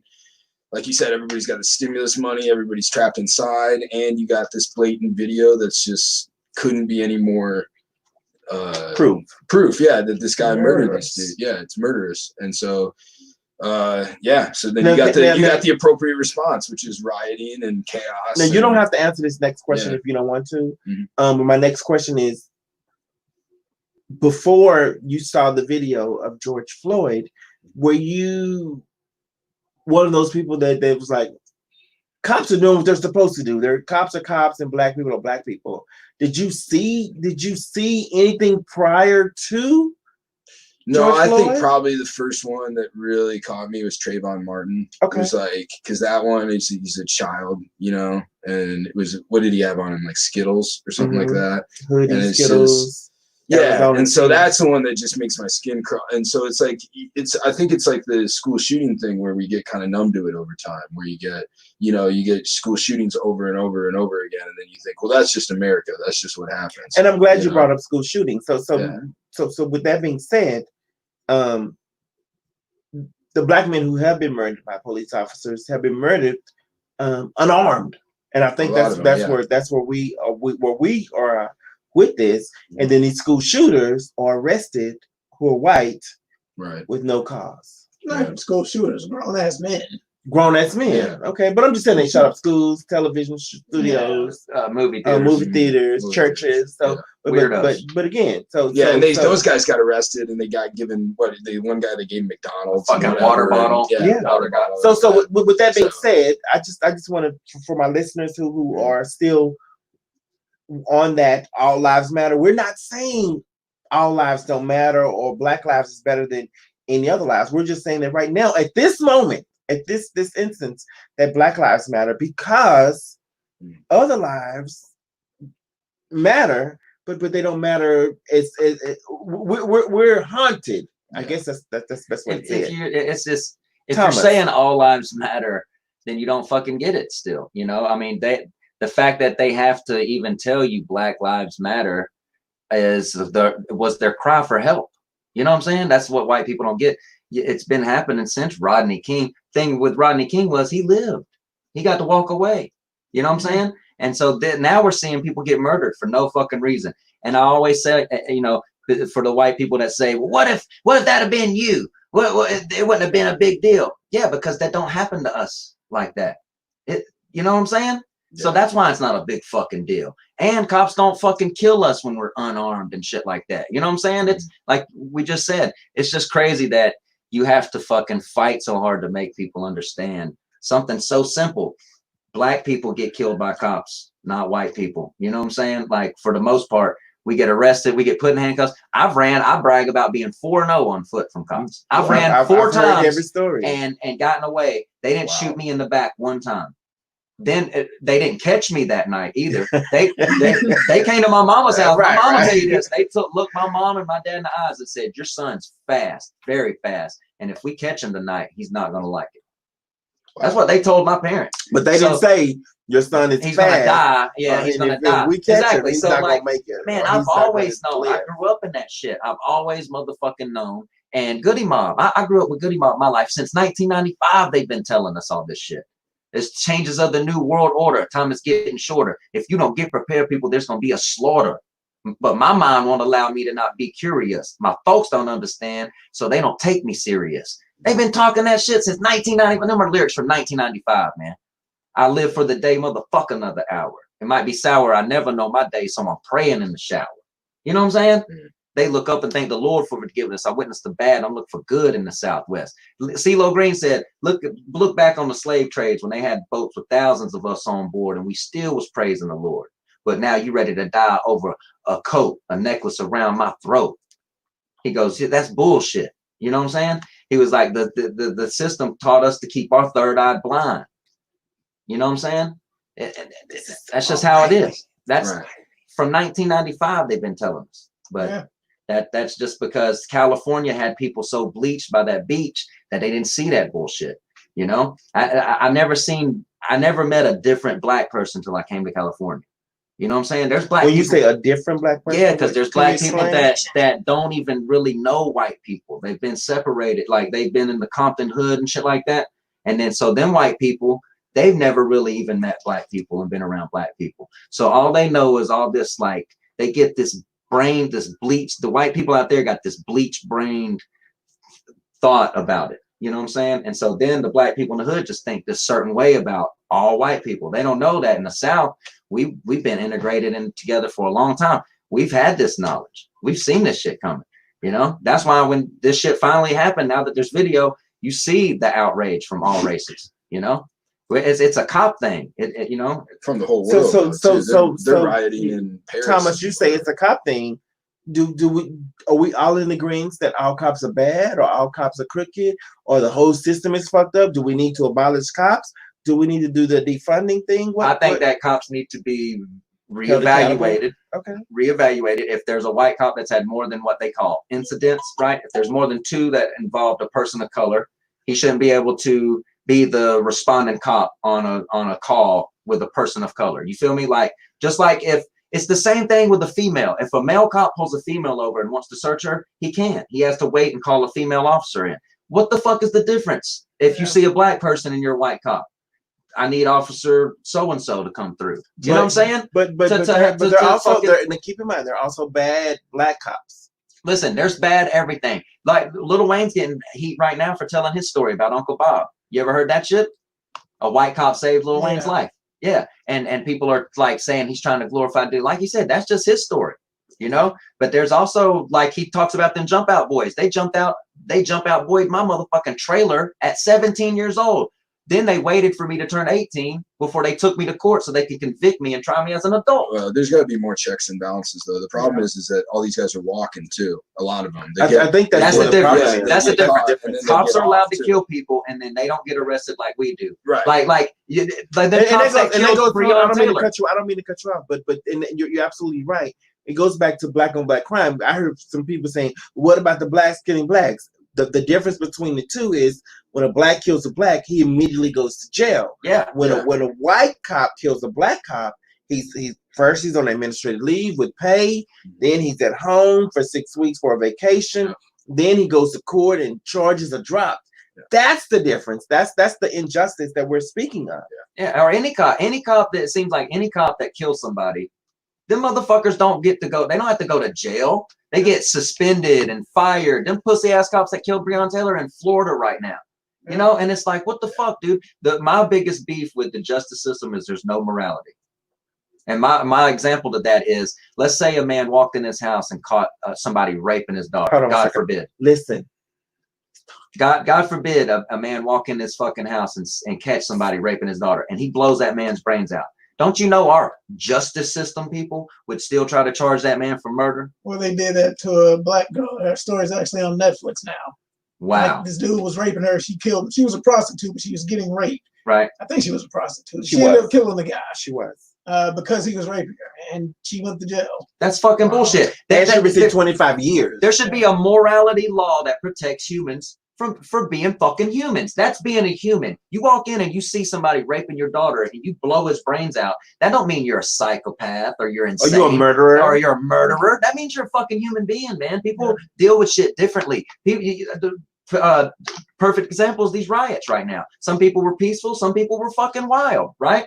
People deal with things different. We're supposed to be allowed to be able to deal with them different. Cops are supposed to be there to protect us from fucking up, not trying to kill us just for fucking up. You know, and that just seems what they do now. They want to kill motherfuckers for no reason every chance they get, and then nothing happens to them. We're sick of that shit. Well, Tom, have you ever been molested by a fat black woman?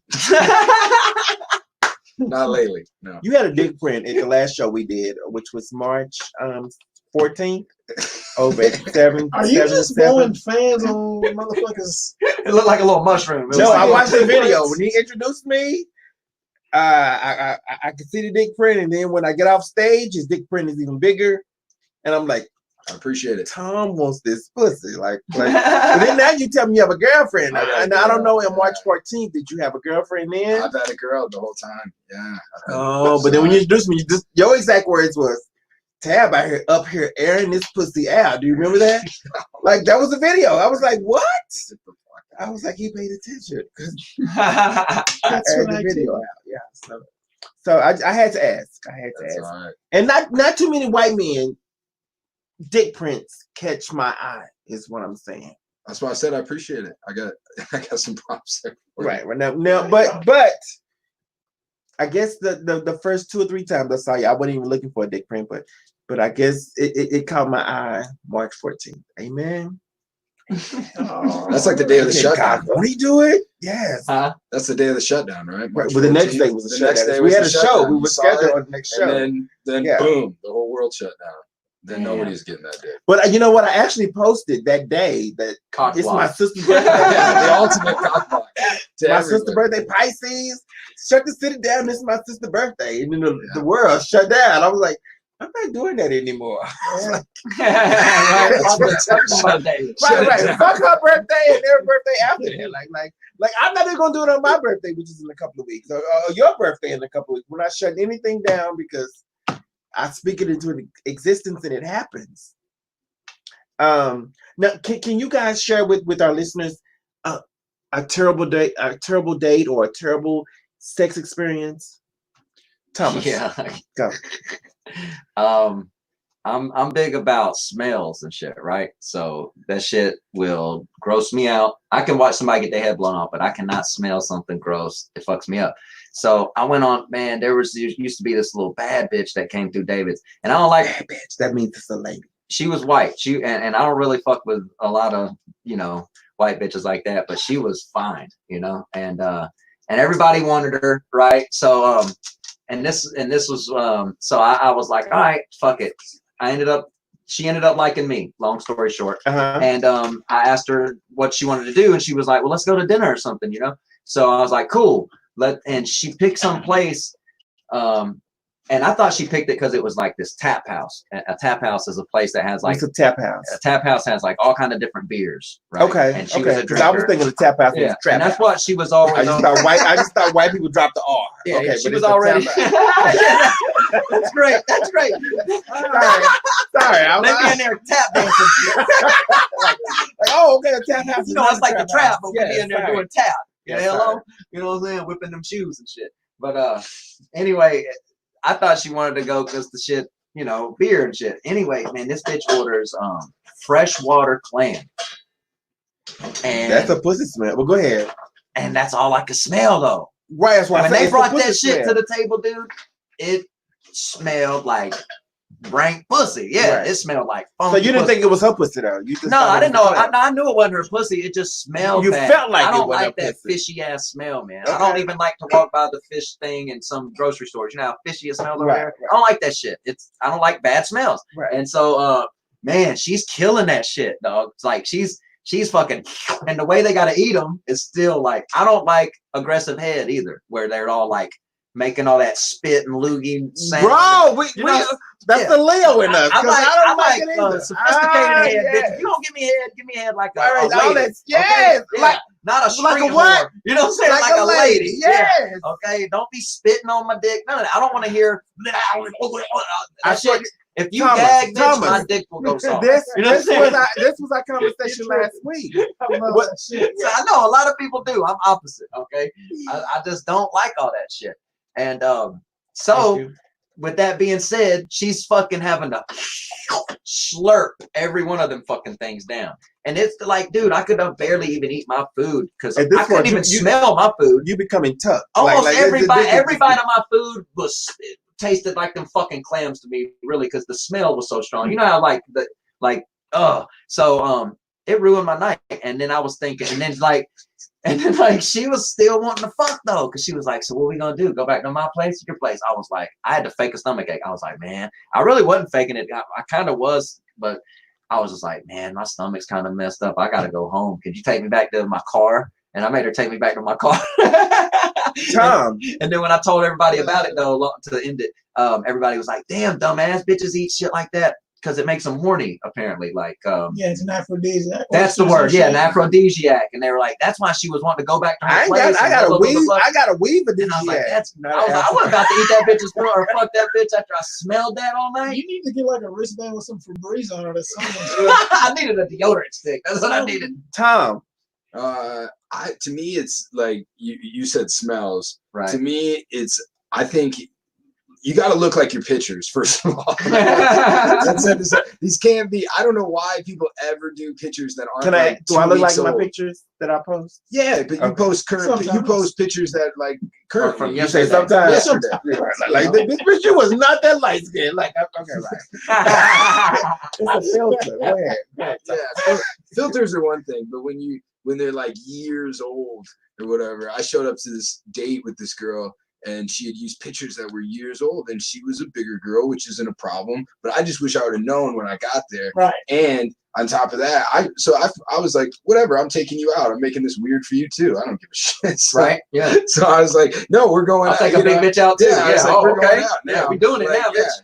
So I took her out, and then I took her home, and she said, "Why are you taking me home? Because I said, because you don't fucking look like anything you said you look like, right?" I said, I bought you dinner. I was nice. I held up what I said I was going to do on my little profile, but on your little profile, it said you were going to be this other person. You're a couple $100 off. So but that's what I get for wanting to catfish. Tom, I appreciate you being honest, but we have a friend of ours. I don't know. Are you familiar with Ari Jean from Vegas who just joined us live? Arajon Phillips. Arajon Phillips. You remember him? I remember him. Denzel looking like yes, Denzel there. Who are we talking to? That was Thomas who said that. Thomas Easter? Yeah. Yes. You remember him? Uh-oh. Oh, he said, is that bad? Uh-oh. He might not. He wasn't. I think He was only here during the end of me. You got a light? Is your light bill paid? Because you're awfully dark.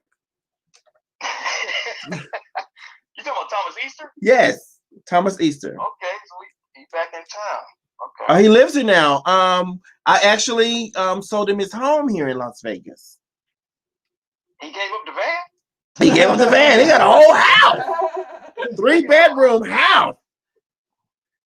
Gave the van to my grandma. Did he sell the van, or is it just in the driveway? He sold the van. I know. I gave it Oh, to my grandma. he gave it to his grandma. Yeah. Now she's doing comedy across the country,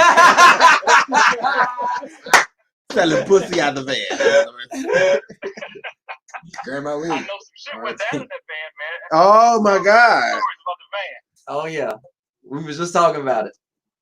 I also have Thomas Garland here. I don't know if you've heard of him, and I also have Byron Austin.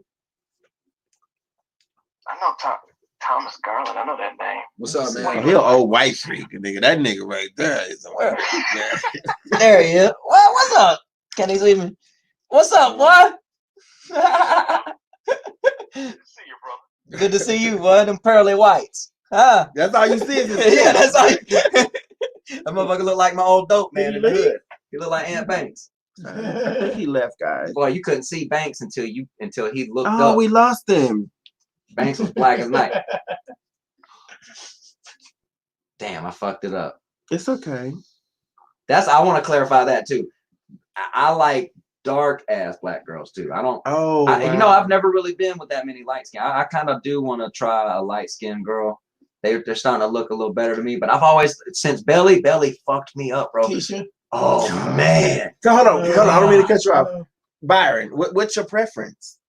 I just be cute. That's really my own. I'm the same. preference. I mean, I talk and all that shit. I like all women. Yeah, like if we're gonna Like I said, if if we're gonna build a bitch, like build a bear, I can do that. But yeah, there you go. It's actually how That's we a gonna little build a bitch. disrespectful. I like Philly bitch. That's a little great. disrespectful to do that. So just be cute and be cool. Yeah, That's yeah, like I'm with him. Any fucking chick, just a cool. If I can get along with her, Yeah. I just Okay. So now we have Light over here on Ari. Thank you for right now. I can see him. I see you growing your hair out, bro. Who's that? You got your hair growing. Everybody is. Yes. Oh, because there's no barbers open, right? Good. Right. That's Well, why I I mean, get they're that. open now, but yeah, I just decided to go with it. Okay. Now you're really looking like a Malcolm X Denzel. Michael makes this. Okay, so for those who are watching and those who are listening, Ari and I, we did a comedian lip sync challenge, and Ari, he took it there. He did MC Hammer, Can't Touch This, and he actually shaved the lines in his head, Oh shit. which was Oh, amazing. That's dope. Now he almost won, but Chad put it down though. oh right. Chad looked just like Patty LaBelle when she Right. So like I got second, but I'm happy. That's fine. Going against Tab, I'm fine to get second. So yeah, so I came out as Patty LaBelle, which if you know who Patty LaBelle is, she's a plus size black woman, and Right. I had costume, hair, the whole thing. You did Patty LaBelle and you did Missy. Oh, then I came back as I forgot about that. Missy Elliott? Missy Elliott. Oh shit. Then I had some Which one fake you did? Superfly or the Superfly. Superfly. So, I killed it, but then they had us do they had us do a challenge, like as we tied. Yeah. And Yeah. was it Mary J. Blige and Red? What was his name? Method Man. Method Man. Method Man, yeah. Oh, you're all I need. You're all I need, and I know that of word. course I Oh, won. yeah. Of course I won. Y'all ain't So, seen my rap battle, did you? But it you know what? Every time you know what I am your biggest fan. I don't know, not because I wear a lot, because but I love you, Ari. I swear from day one. I met you over at Nacho Daddy's. I met Thomas at Nacho Daddy's, and from day one, I fell in love with both you guys, and I became an instant fan. And I don't know if you know this, but after the show, I went in to Thomas, and I told him, I was like, if you need some help writing or you need anything, I'm here for you. And he was like, man, fuck you. I don't need you. Was that your first show? I think it was your first show. Yeah. But I saw the potential. Tommy's ego always been bigger than who he is. Yeah. Tommy? Yeah. Yeah, I give you I that. just came out We the were gate just- like, nigga, y'all need to Google me because I've been doing comedy. Right, It right. was his first time. It was his first day. He was like, Google me. I'm Thomas Easter. We all went home and Googled him. We all went home and Googled him, and all we saw was the Easter Bunny. Like, wait a minute. It was,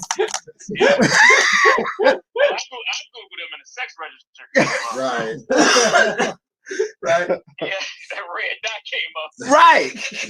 That red dot. You jerking off in the back of the car. The red dot leads you straight to the van. Now, Ari, you have not met Byron Austin or Tom Garland. Both guys are funny as fuck. I've had the opportunity to travel a few cities with Byron, and I've also had the opportunity to share a few stages with Tom Garland. Before I had the I opportunity, heard the name. Tom is heard hilarious. Tom's Tom is an improvist, or what's the word? Yeah, I do crowd work. Improv. Yeah. An improv artist. Yes, You put it together. I put it together because I'm black. Improvist. Yeah, he's an You know what I'm improvist. Improvist. It's like Section 8. It's like This that Gucci chorus. This that Michael Gucci. wait a minute, Thomas called it a Gucci chorus. It's like you put the Gucci and the Michael chorus together. He's like a Gucci chorus. This that Michael Gucci. A Louis chorus, like Louis Vuitton. Yeah, Right. I've heard the name. Oh, everybody's out over here. Hold on. I'll tell you that Garland shit. What? Yeah. So how you been? How's Denver treating you? I'm out here now. I told you that. Are you back in Las Vegas? Yeah, I've been there since February. I kind of got caught. Came out came out for Phil's birthday party. Then I had a gig. I landed, and then COVID. Oh wow. Guess who's sucking dick this Tuesday? What are you talking about? I was speaking out loud. Sorry.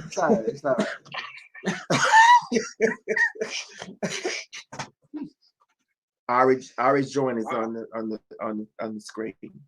When you gonna do this Instagram after dark so we can see how you get down? Wait a minute, tell me about the Instagram after dark. Like I got new panties from Walmart that I ain't wore yet. Like You know what you doing, and then after dark, you and the three boys, y'all get it down. what? Inbox me on that.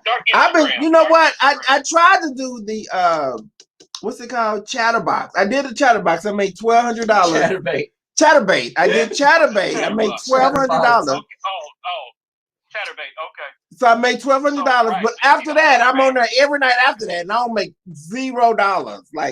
Like the first night is all it took. Apparently these women are making crazy money off of OnlyFans. Oh no, I ain't doing the OnlyFans. I'm not a trendsetter. I'm not a copycat. I'm a trendsetter. I'm not copying everybody. I'm trying to do something different. Oh, okay. That's why I want to do Start your own TikTok. website. I refuse. TikTok is fun though. I mean, I've done TikTok. And, TikTok is just Vine. They remade Vine and called it TikTok. right? But all the kids, all the grandparents, all the Kids, school all the teachers, kids, all the uncles, all the aunties. You keep going on. Everybody's on TikTok. Now, Tab, how are you trend setting showing your pussy? But I'm setting nothing. but I'm bling bling in my pussy. So my pussy is different. So I got like I'll bedazzle it. And then the second time I got like flowers and roses. The third time You got a yoni ball up there? I ain't got no balls, bro. What? I said a yoni ball. You put it up in there and you do the Kegels. Benoit balls. It makes your Oh. pussy tight. Make you Well, I do kill my balls. make you where you can do like this with your pussy. Squeeze My it pussy did it anyway. like a damn. My pussy's like the tightest pussy in America. That sounds terrible. Dick breaking ass pussy. Oh yeah. That pussy give up like an Indian bird. No, but listen. I have the tightest. Let me tell you why I have the tightest pussy in America. You mean tight as in that's tight? No, like I went. I had surgery. I had vaginal. I had my vaginal area reconstructed. So biceps. right. So like when I went to the doctor's office, they have like a bunch of tiers. Like you can get like before prom, after prom, 6th What dicks grade, do? They 3rd grade, them 7th dicks grade. be So drinking I, tears. I chose before prom and 6th grade. So you got middle So school. you're pussy. hoping to meet So I got this. I got Middle this. school pussy. You got that? Yes, Yeah, middle yes. school pussy. Yeah. meet a man with a small dick or a pedophile. That's what Yeah, you yeah. It works. That's all I'm She saying. needed- You're talking a bunch of shit. I don't believe any of that. The only people that don't believe it is the ones who want the pussy. That's everybody. My uncle believed it, but he wanted the pussy before that. I'm telling you, Man, I was just fucking with these little hood bitches, right? Because they was cool, and we would smoke blunts together. And the one was beautiful, right? She told me, she was like, because I was talking about fucking, right? I was trying to fuck her for free, and she was like, she goes, first of all, she called it consensual. She go, oh, you talking about consensual sex? I said, She what? said, what? You mean sex? She said, Wait, what's the word again? she said consensual sex. She said, no, you talking about trying to be consensual. Oh, I'm finna tell you what she been through. She goes, no, you know what I'm saying? Because I've been through it. You know what I'm saying? Like, I sell pussy, and I'm cool with it because, you know, my first client was my uncle. My first Wait a minute. She just hit me with that out of nowhere.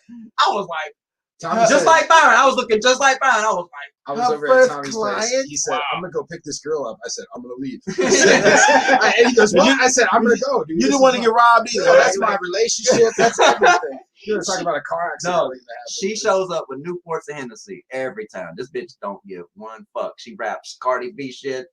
Hey, I can't knock the hustle, man. Dude. She is. What you do? I had to take her home. So, Ari, I have a question for you. Yeah. What defines good pussy? Moisture. The moisture. But what if it's more? I mean, Really, it's mostly about the skill. Because you could be super tight and not know what you're doing, and that's not good pussy. hold on, let me write that So, down because I'll be you know, working you on my can't be- skills. It's about the skill. Yes, I think But you don't want to be positions are too. very You don't important. want to be too open. You don't want to be too large. Okay. Can't have a wide vag. Yeah, you can't be too large. But I mean, you know, if we're talking about an adult who's been, you know, in her Oh, wait, 30s, you talking about kids? Wait, you scaring me now. You said kids or adults? Kids are like, I said, if we talk about an adult woman in her 30s, there's certain things you gotta expect. She's gonna be what she gonna be, you know. Especially if she had kids. So if she have like Some 4 or women 5 snap kids. back, but it's really, you know, that's like having 4 or Yeah, 5 so, I felonies mean- at a job interview. But they can get that soap back up. Sometimes Kids. That's why I had mine Yeah, Shawty, you re-vagina. gotta do your- I look at them. Rejuvenate. I look at Do the your pussy as a job interview, and when she mentioned kids, that's a felony charge. Wait a minute. Thomas said, You know what I'm saying? So like, so every child is a felony. Like, Yeah. you got 5 felonies? damn, bitch, you Yeah. I don't agree. For, no, 3 that strikes pussy are might, out. yeah, you might get in that pussy, and you know, Those she felonies start are- yawning. Yeah. Nah. That's all I'm saying. I don't know. I'm with Eric John Ari with this point. Like, you got to be able to stay in certain positions long enough. Ooh, but I get cramps You know in what I'm my saying? I get cramps in my toes. Yeah, if you and are if you legs. are only on your back, bitch, or I only like it this way type bitch, and you ain't trying to like, I I don't can't like fuck with you then. Let I me gotta say be this. able to flip flop and we can. I fuck don't- on the, I we might don't fuck on the ceiling tonight, I bitch. I don't know. I don't like Yeah. I don't like riding. I don't like riding. See, that's the. That's But let the me tell problem. you why. Let me tell you why. I don't like seeing my stomach. I think on my if I'm laying on my stomach, I can't see my stomach. But if I'm riding you and I see my belly, then I'm turned off. I'm like, you know what? This ain't what I planned on. Riding is Like- very scary. Actually, Reverse riding cowboy and look back. You know, there's options, Tab. You gotta work through this. riding shit, is scary okay? for me because my dick is like it's not big enough for them to do what they think they can. You It's wanna just turn the big dick- enough to where they Thomas, think that hold they on one can do second. all that bouncing on it. Thomas, hold But on. if that shit So too comes far. out and then they Stabs. Thomas. oh god, it'll break. Thomas, them. hold on. Send a dick pic to 702-900-8822. Sorry, go ahead. And so yeah, riding is a scary thing for me sometimes because they want to have too much fun, and then if it misses, Yeah. ooh, that's a bad night, boy. Yeah. But let me say this: a lot of white guys who I've almost been intimate with are always intimidated by the fact that black women want big dicks. I ain't never wanted a big dick. I ain't never had a big dick. When it's too big, I ain't fucking it. That's dudes that don't get enough pussy. Well, that think define like that. What's big? Insecurities. What's big? Yes. If I say, oh, damn, then that's big. I can't say what's big by size and measurement. But if it look like it's going to hurt or be painful, I don't want it. And I had a Mexican guy at Home Depot. He was working out front. And I was getting ready to fuck him and pay him. But he pulled out his dick in front of Home Depot, and his dick was too big to make this money. Oh, So I fucked his little dick homeboy. there True you story. go. And he helped build my Hey. whole new condo. What got me past that shit, I had this girlfriend, Tamika, and she was He said bad. Tamika This with is a a white girl. No. Oh, But I not named Tamika. Karen. my bad. Hey, I went to high school with a white girl named Terica Chronic. Look her up. Look her up. She was white as fuck, bro. Blonde hair, blue eyes. Terica Chronic. Terica Chronic. Last name homie. Chronic? Yeah. Tom. It's spelled. I don't want to spell it out. It's not spelled with the CH though. Thomas is from the ghetto. Right, right. Yeah, that's what I was telling them. But fucking You shouldn't be surprised. but I am. But so I was fucking Tamika one. I got through fucking Tamika and she told me it was great, but I was like, stop playing. I seen your ex because she dude was like 6'4", 6'5". She goes, yeah, okay, well, yeah, he had a big dick. She goes, but that shit ain't fun every night getting the shit fucked out of you like that. She was like, I like your dick because you can fuck the hell out of me every night with it. And I was like, oh, I guess that kind of makes sense. 702-900-8888. Yeah. And after that, I never worried about it. Yeah, after that, I never What you worried say, about Ari? What you gonna do I about pull my dick right out in front of all bitches now. Yeah. That's a good way to go. I've had success doing so. Just whipping it out. I've had success doing So, so. ladies, if you're tuning in right now, hit the chime button or the laugh button. We're having a dick contest right now. We're all gonna do that. Dick slanging contest. Yes. After the show. That's a Manny Fresh version. Hey, Frank Joy, what's up, Frank? Who is Frank? Oh, Frank. Right. Frank who? Fuck is Frank. Frank Love. You don't know. That's Frank funny. Castillo? I know Frank Castillo. Frank Castillo. Tom Garland. Now you said you've had a few African American sisters, and you did it during voting season during Barack, right? No, help me understand. So Change. There was That's almost a like change. that reminded me of like a host bringing up a comic with his fake ass credit. You've seen this guy on Showtime, fucking senseless. They'll just make up your fucking credits sometimes. I'm like, I didn't tell you to say that bullshit, man. Why are you saying that shit? I hate how they think your credits make you seem better when you come to the state. But again, Because you know all it it does hypes the sometimes people. when they lie like that. For the first couple seconds, people are like, yeah, "Have I seen this one?" They're Yeah, trying I to think figure it all it out. does- They know that's a lie. I think Yeah, all like it does stop is lying. confuse them too. Yeah. Like when they'll do mine, and mine aren't even, they're not even fake. But they'll say, I won't use your credits. he's been on, something. It's like they're all thinking about that instead of just worrying about if I'm funny or not. I bring people to the stage Yeah. personally. Like Arizona, I'll be like, this next comic, you might think he's Denzel, especially when that motherfucker smile. Give it up for Arizona Phillip. I bring him up like that. You know what I'm saying? Right. And then boom, he come up there and throw that smile on him, and they So boom, let me you have him already. for my listeners and watchers that are watching, Ari, when he lived in Las Vegas, and he can tell you this, every time this is before the dispensaries opened. Every time I had a relative or friend come to town, they wanted weed. I would call him. I was like, "Man, what a weed I at?" didn't know Irish slang though. Yes, he was a nigga, Oh shit! and I don't even use the N-word like that, Tom. I I don't didn't know why you know. put this on the internet right now. Oh, sorry. It's legal now. Right. It's all good. We safe now. Yeah. But then he moved to Yeah, Pakistan. See how I flipped that? Like that? No, that's not- Allegedly. Yeah. This is all allegedly. Yeah. Allegedly. Allegedly, right. Exactly. But yeah, they would always call me like, "Your friend still got that?" I was like, "Let me call him and see." Possibly. And he always blessed my friends, and he never said, "Here's $2, here's $5, here's a picture of this dick." None of that. Like,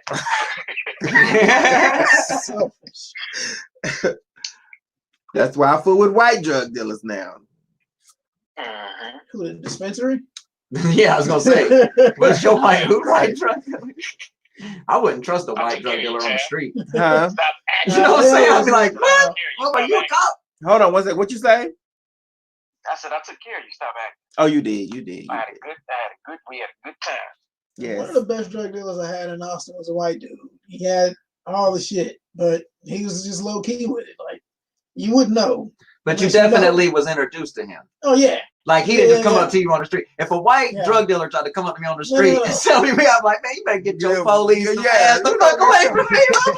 You gotta know somebody to know You don't somebody. get your FBI ass up out here Right, today. yeah. I'm not buying nothing from you. You Right. better get your blue eyes. I even sell weed. Yeah. One time, I swear to God, I was riding down the street. This dude was wearing some basketball shorts. His dick was bouncing back and forth.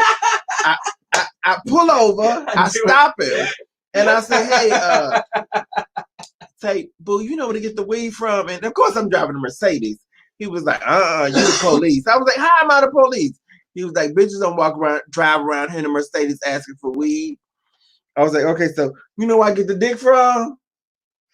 So we woke up that morning. He was like, was you really looking for dick or the weed? I was looking for the dick. I ain't gonna lie. Right. When he said the police don't ride around here, look, and he's like, police don't ride Mercedes either, Right. motherfuckers. You know? It's true. Hey, what is your Only off. what is your count? What is your body count at this point in time? You talking about as up? You talking about with dick, or just meeting, or just kissing, or just sucking dick? I mean, because I have a count on all of them. There's only one thing that is body count. Huh? Boy, everything's set. Okay, so if I count all the guys that I've kissed, it's 541. Right. If I count all the dicks I sucked, it's about 205. 1,000. If I count all the guys I fucked, it's probably 1,500,000. It's like I fucked at the Million Man March. I was dressed as a man.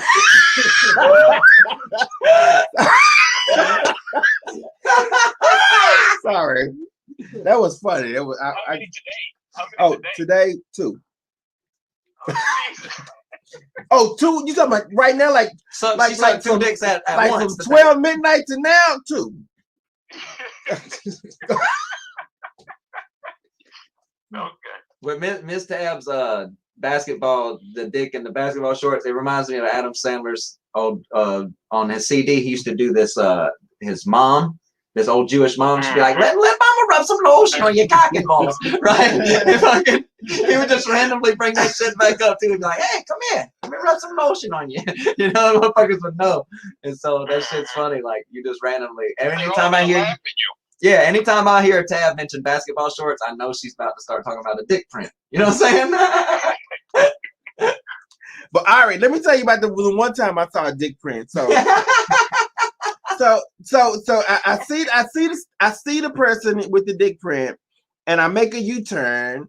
I come back, and I'm trying to get a good look at the dick print, and then I go back and I go to the next light. I come back. The person is standing on the bus stop. And then the person ironically just raised their shirt up, and then I see a sports bra. Like this is a bitch. like you a whole stud. Like It was a bitch print. young lady. Like why is you teasing? Like you know how much gas I wasted in a Mercedes? I use 91. Diesel ain't cheap. Right? So yeah, so now I'm cautious about dick prints and stuff. On at the bus stop. You gotta flip the titty first just to see if anything happens. But I didn't see it titties. She had on the whole Jordan jersey and Jordan flip flops. She had an Xbox in her hand because I guess she got put out. She do her cam shows on her Xbox camera. Hold on, my homegirl Crystal. Was she Crystal just jerking off joined. Say what's up to strap-on? Crystal. Hey, Crystal. Tiffany joined. Say what's up to Tiffany. So, wait a minute. All these people last name Joint. So you done became a bigamist? What is it called? A polygamist? No. I don't You know. married to 4 or 5 Yeah, people? no. Polygamist? Utah person. Mormon. No. Mormon. No. So everybody getting that dick. Sisters. You Don't fucking some nobody sisters. like me, man. I'm lying. Everybody loves Denzel Washington. It's tough being this fine. You Oh, right. understand? Thomas know. Don't hate me, baby, because I'm beautiful. He was out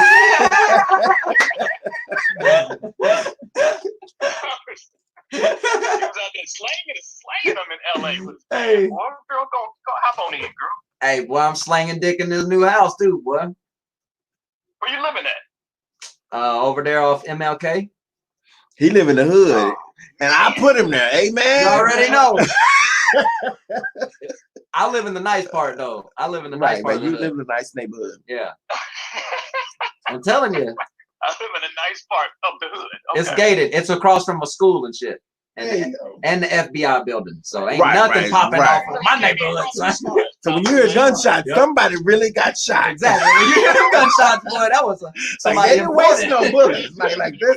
500 yards of children, Thomas. You know that. Hey, I don't know why you doing that, man. I gotta stay safe. That's why. Red dot. That Red dot falling. Oh yeah, that red dot. The red dot, yes. I don't have no red dots. I'm an ex-drug dealer. So what are you doing Wednesday? Come to the show over at Chonkalas. Oh yeah, Jack. Shout out to Jack Slammy. Huh? We talking tomorrow? Tomorrow is Wednesday. You got a calendar, nigga? He's reading? But you got the Mayan calendar, motherfucker? What?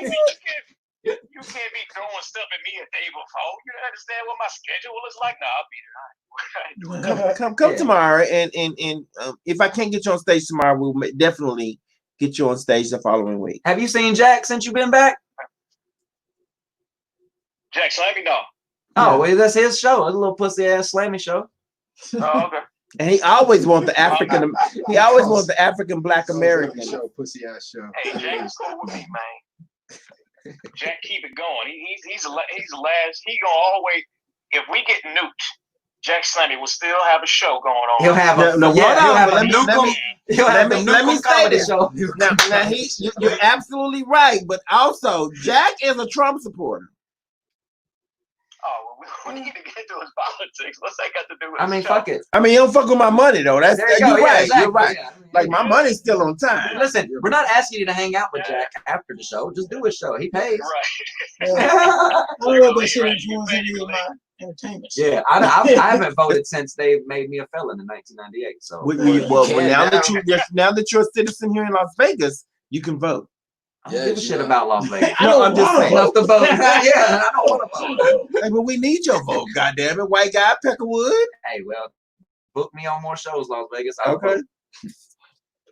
Thomas, are you a veteran? I mean, Tom, are you a voter? I vote in the presidential, but I don't vote. Like I didn't vote today.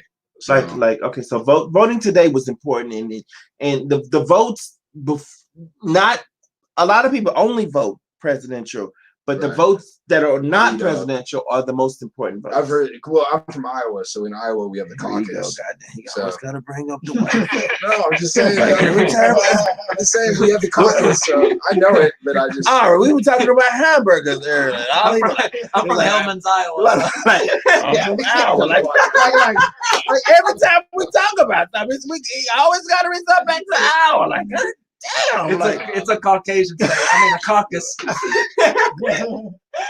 Like, shit, can we just have a conversation about collard greens? Well, I'm from Iowa. I mean, we mix our collard greens with cabbage. He proud of where he from. You can't say that. Right, like I can't denounce. What was the answer? What was? Oh, I was just saying that we do the caucus so that it's like they vote early. They do this whole thing where you go and they try and pull you to different sides and whatever during the. So it's complex. I've never done it though because the whole thing intimidates me. I'd rather go and vote and go home. Speaking of voting, from someone who don't ever, but I have a very simple mind as far as 1 + 1 = 2 and not 3. Okay, so if people want your vote to matter so much and shit like that.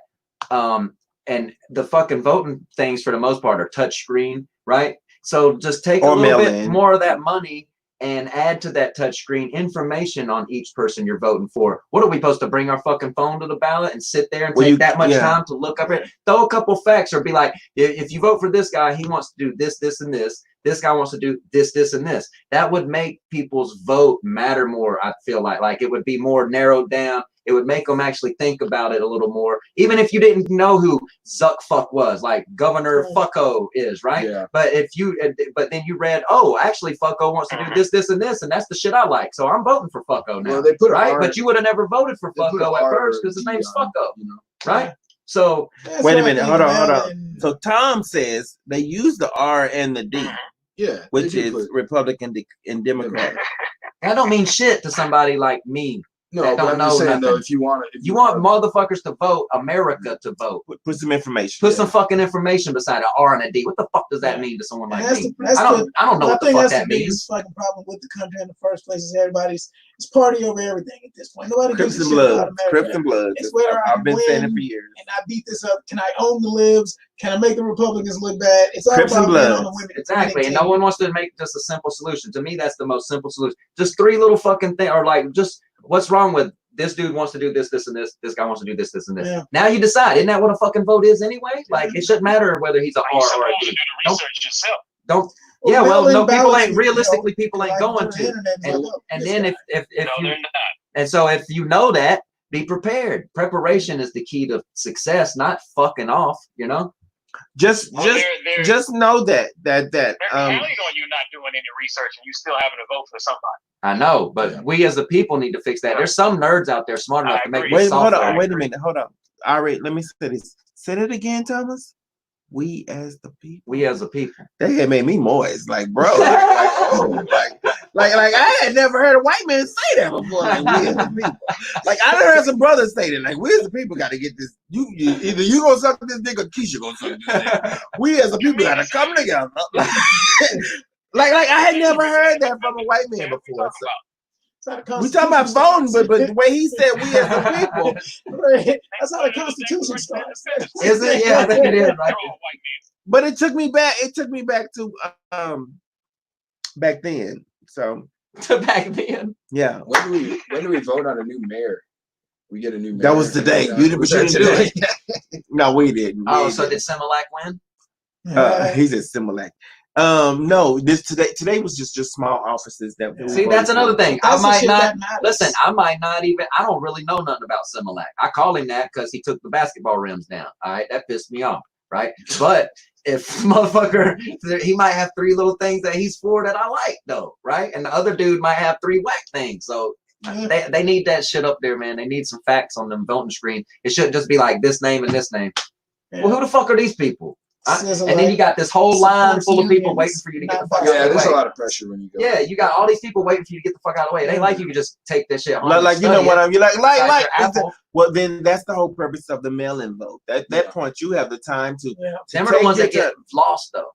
No, they say. No, they say. Well, that's what I'm saying. They say so. It's to cut that shit out. Just to cut it all out, man. But just remember that even with the felony and without a felony.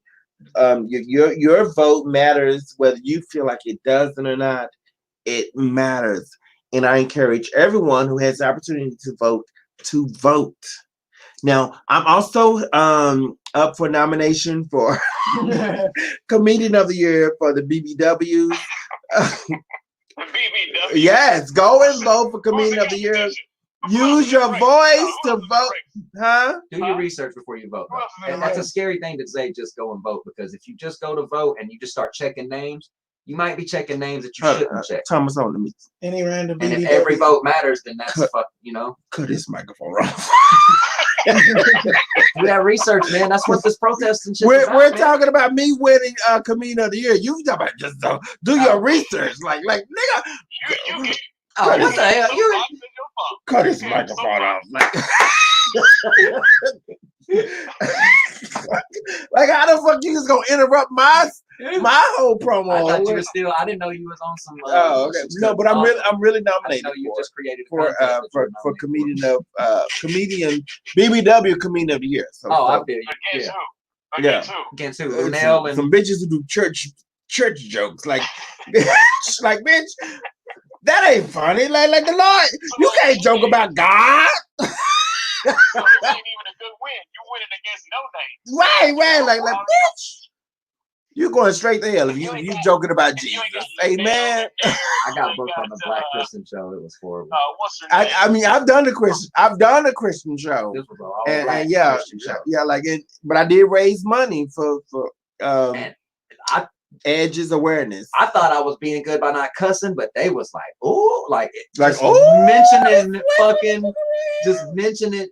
Like, Oh yeah, that's I like. and I didn't say, I was like, you know, and then we started having to say, Yeah. like, oh, oh, they started waving and shit. I was like, get the fuck out of here. And then this big black bitch behind me, she murdered with nothing. Ari, he said this big black bitch. Like I wasn't even sitting behind him. I was sitting next to him. You just said it was a BBW fucking thing. So that's what made me think of her. And she fucking, she murdered with just like some hallelujahs and shit. And thank Jesus's. Tom, what were Yeah. you saying? Her punchline was hallelujah. Sometimes I think the comedy is too dirty though. I like a little bit of clean comedy leading into the show.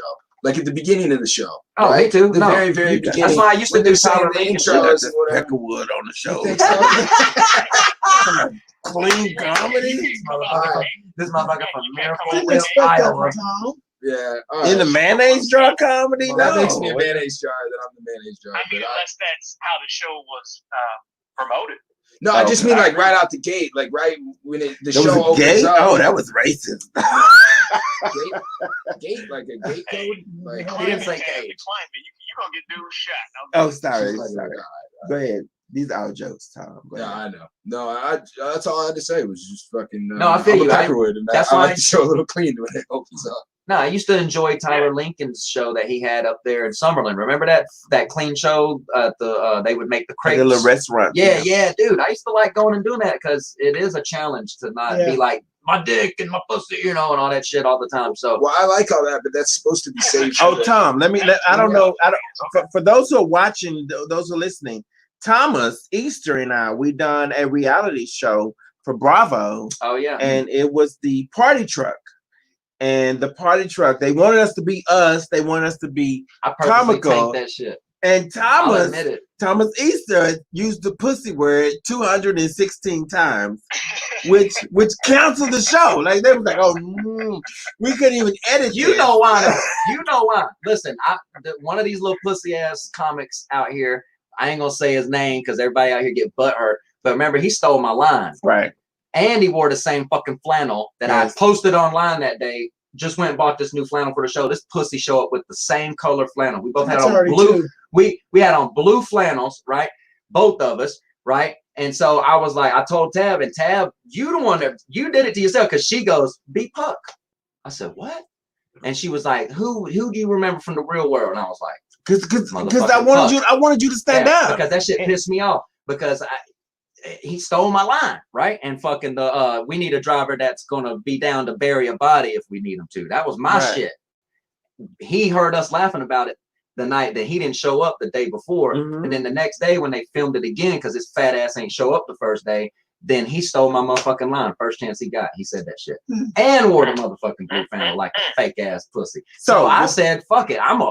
They were like, I don't even drink. They were like, y'all all get a bottle of liquor. But they wanted us to drink I on was the like, bus. okay, Yeah. get me vodka, the best you can get. They got me some good ass vodka, man. I chugged that shit. And I was like, fuck this pussy ass shit, pussy, motherfucker, pussy. You old bitch, you got old pussy. These old ladies got on the thing. I made them so mad they threw ice at me. didn't they? Yes. I told them they had old stanky pussy. I said pussy like she said 200 times. And I made sure they weren't gonna be able to film Right. that shit.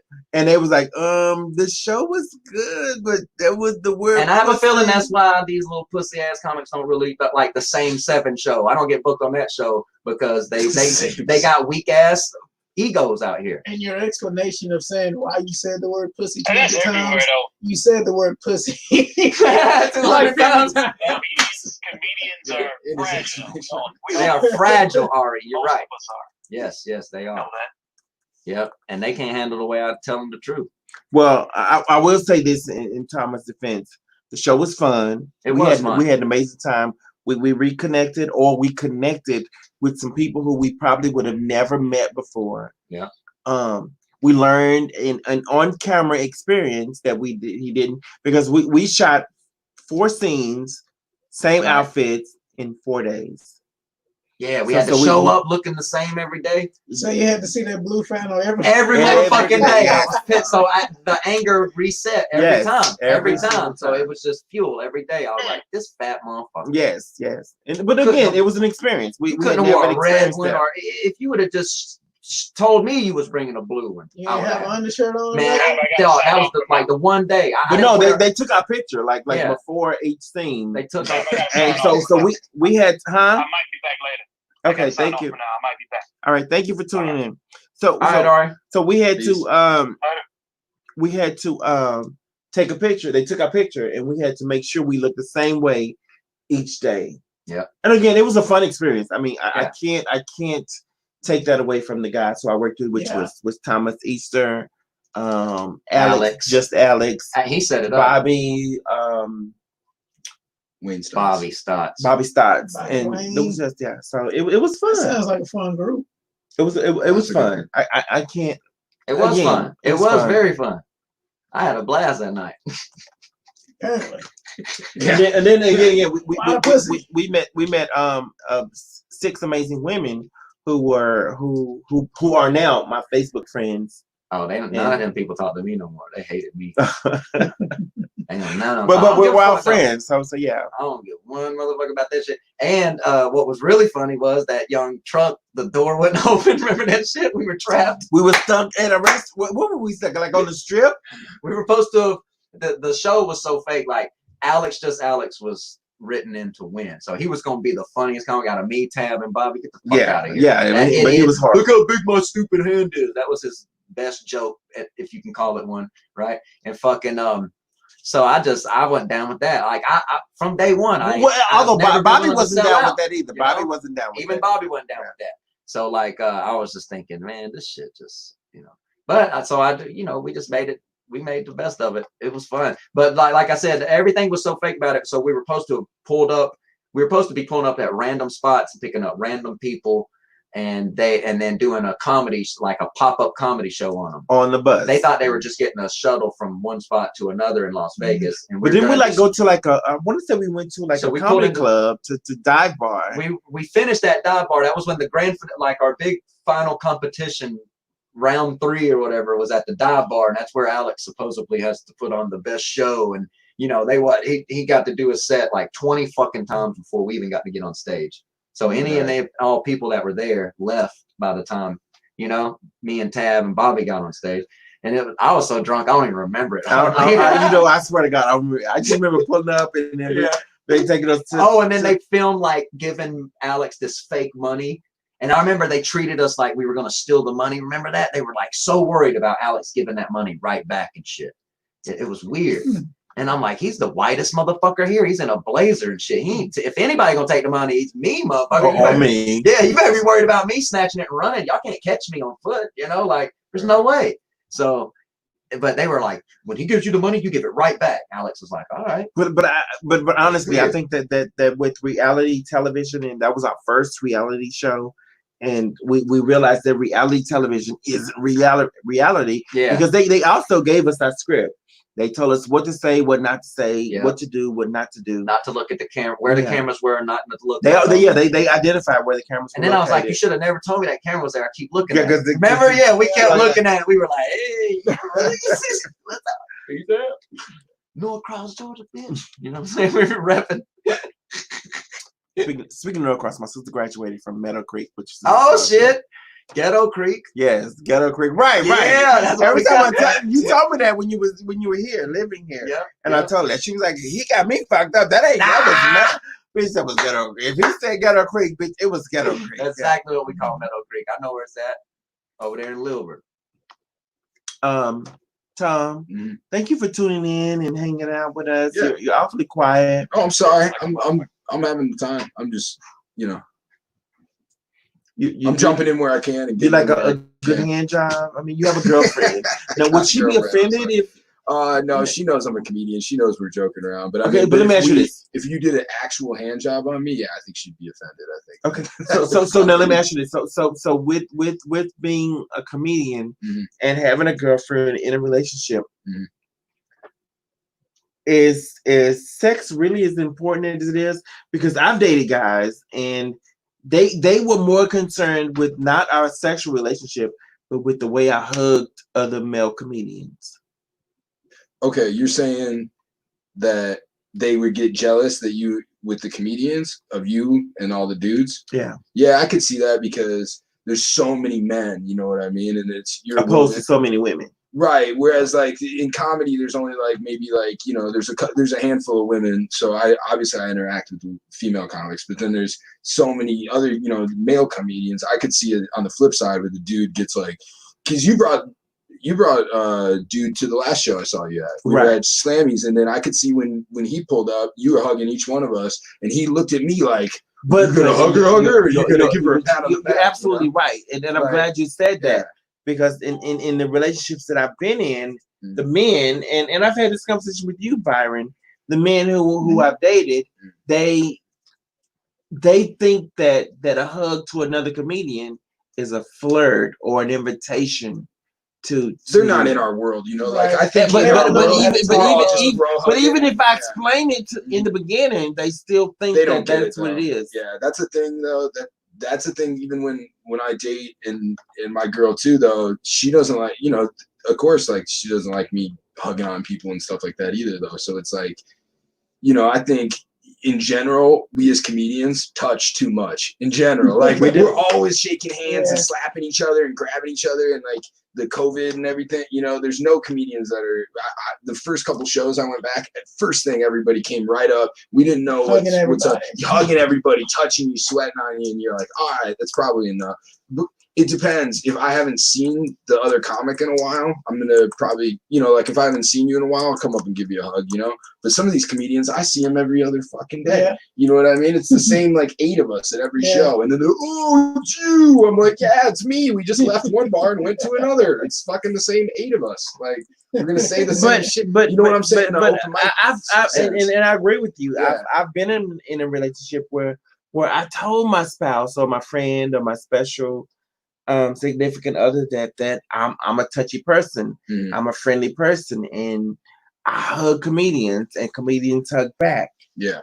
And it's cool at the venue, but the minute we get in the car on the route home, it was like, why did the white guy hug you 2 seconds longer than the black guy? Or like, why did he hug you and then kiss you in your ear? Yeah. And I, as a comedian, I'm not paying attention to that. You're not thinking about it. And I'm thinking like, what? Like who? And I've lost a lot of relationships for the fact that they just assume that I'm fucking the comedian who I support, or who hugged me, or who supported me, or who kissed me, who high-fived me, or who called me and texted me at the end of even great said, or you whatever. You never dated a comedian, have you? I've never. Well, let me say this. Dated. Okay, what dated. Does that mean? Dated. I've never. Like, you never been in a relationship. I've never dated. I've never hugged. I've never kissed. I've never slept with a comedian. Mentally, I fucked 4 or 5 comedians.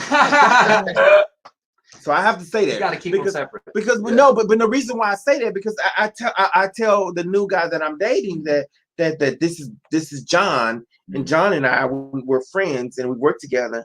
But I've had fantasies about John, and if you can't accept that it's me, but I'm open. This is not a sheltered relationship. This is somebody who shares and wants you to know exactly where we are and where we stand.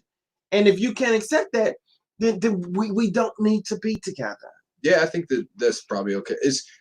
There's a confidence thing there too. I think anytime where it's stacked, like it's, you know, the strip club can be that way where it's all dudes coming after the girl, you know. So comedians is kind of the opposite, where it's all women coming after mostly a lot of men. So even after the show, I don't like to tour anymore for that reason, because, you know, when I tour, I got to be gone and I got to be in a different place, and then I got to be out after the show with people, and you take pictures, and then later, you know, my girl will be like, well, why'd you take a picture with those people? Who is that girl in that picture? And who is that? I just saw these girls added you on Facebook and all that. It's not worth it for $120. Well, let me say this. It's not worth it at all for me. I'd rather stay here in town and work on my shit here. So the last show you and I did, March 14th, I had a guy with me. who I was madly in love with. And I explained to him that everything I say on stage is a joke. That's another thing too. They got to be able to take your sense of humor and take your the like fact, we know the, that the we're all fact, getting around. Yeah. the fact that I flirted with the audience and talked about my camel toe and all of that. Then you got on stage and you said, "Oh, Tab is out here airing it out." Okay. So with that being said, that's he immediately thought that this is what I do all the time. Right. But what I said on that night was basically was reaction to the audience response. You're in the moment. Yeah. In the moment. In the moment. Yeah.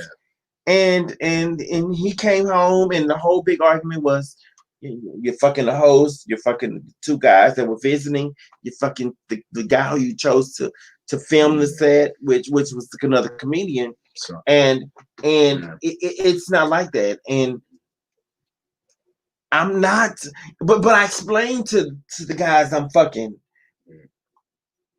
You're going to the show tonight, and everything I talk about are jokes. Do you bring guys to every show? Like if you're like a different guy, or well, I'm just saying, like let's say you're dating the person, you're in this relationship. It's March 14th. You're deciding to bring them to the show. Like I don't bring my girl to a lot of shows, and that's not to say that. But I bring them to the show, shouldn't. And you shouldn't. That's why it's been so hard. Only to special. Oh my god. Comics always try to act like they're so fucking professional and blah blah blah. This is the thing that irks at. You've heard me say this plenty of times. Reason I don't like to even call myself a comic is the unprofessionalism of comedy. You know what I'm saying?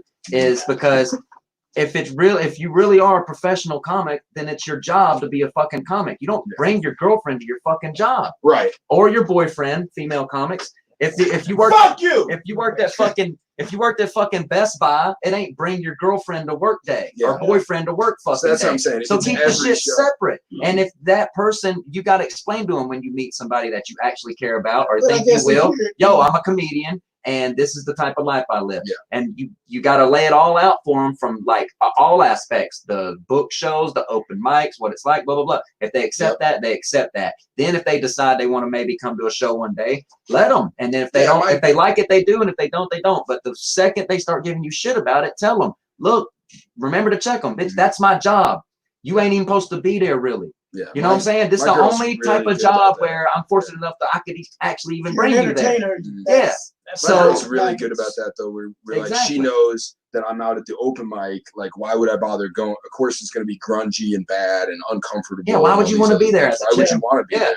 And so there's ones where now if I'm at Brad Garrett's, then all of a sudden, maybe it's date night, too. Because that's the thing though I can say about even then, like comics. You said, there's a pressure to me where I've had to say before with big shows, I can't make this date night because I'm too stressed out or I'm too whatever. I got to step up to the plate and actually work tonight. I can't be there sitting worrying about if you got your drinks or if you're in the right spot or your tickets or whatever. I got to worry about me and my show. So this has been nice. For the most part, I can say this about female comics. I've rarely met their boyfriends ever. Yeah. Female comics are good about not mixing the two. Yeah. And there's a reason because they're smart enough to know better, I feel like. And it's like, and it's like, I've never understood, like, unless you're just fucking the person and you don't really give a shit, all right, bring them. Who gives a fuck, right? Like, sometimes I don't give a shit, like, even if I've already hit it enough, if another comic pulls that bitch that night, okay, cool, whatever, good for you. That just shows how she is.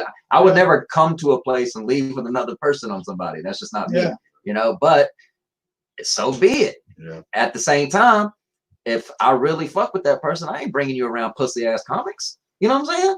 Most of them are perverts. And the bitches I fuck with, I don't want y'all seeing them. I don't want y'all looking at them like that. I have lost. Then they're gonna think I'm a weirdo like that. Yeah, I've lost. And most comics get up there, like, especially, I hate to say it, but white comics get up there and be like, because all we do is masturbate and we never get pussy and blah, blah, blah. They talk like we're just some of the. That's a long time ago. I said, well, I guess I'm not a comic. From the way they describe themselves. Well, because I've never been suicidal. I've never been a no pussy getting little nerd. I've always been a normal motherfucker. I'm sorry. I went to the ladies' room. What were you talking about? We're talking about still with the relationships and how whether you bring your girlfriend or you bring your spouse or you don't or but I agree with you, Thomas. I will go to the show and I would tell him, look. I'm a fan, and I'm a fan of comedy, and there are a lot of comedians who are a fan of tabloid. Yeah. And they want to hug and shake hands and just hold and talk, but they don't mean anything sexual by it.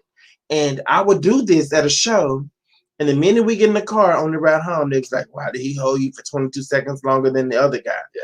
And I was like, but he was just telling me how funny I was. And but like I said, you missed this part. Like I said, if you don't really give a shit about the person and y'all just fucking, who gives a shit?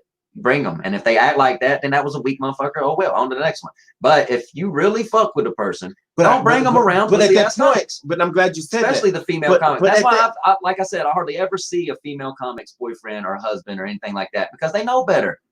They know what type of people other female comics But I try to bring it because I want my spouse or my friend or my mate to be open to how fabulous like I said, you didn't hear me say there ain't another job where you bring your motherfucking spouse or your mate to work. You're right. Like a trophy or a present. That's stupid. That's what are you bringing your fucking rescue? What's your rescue boyfriend? You need him so you can get on stage? That's crazy.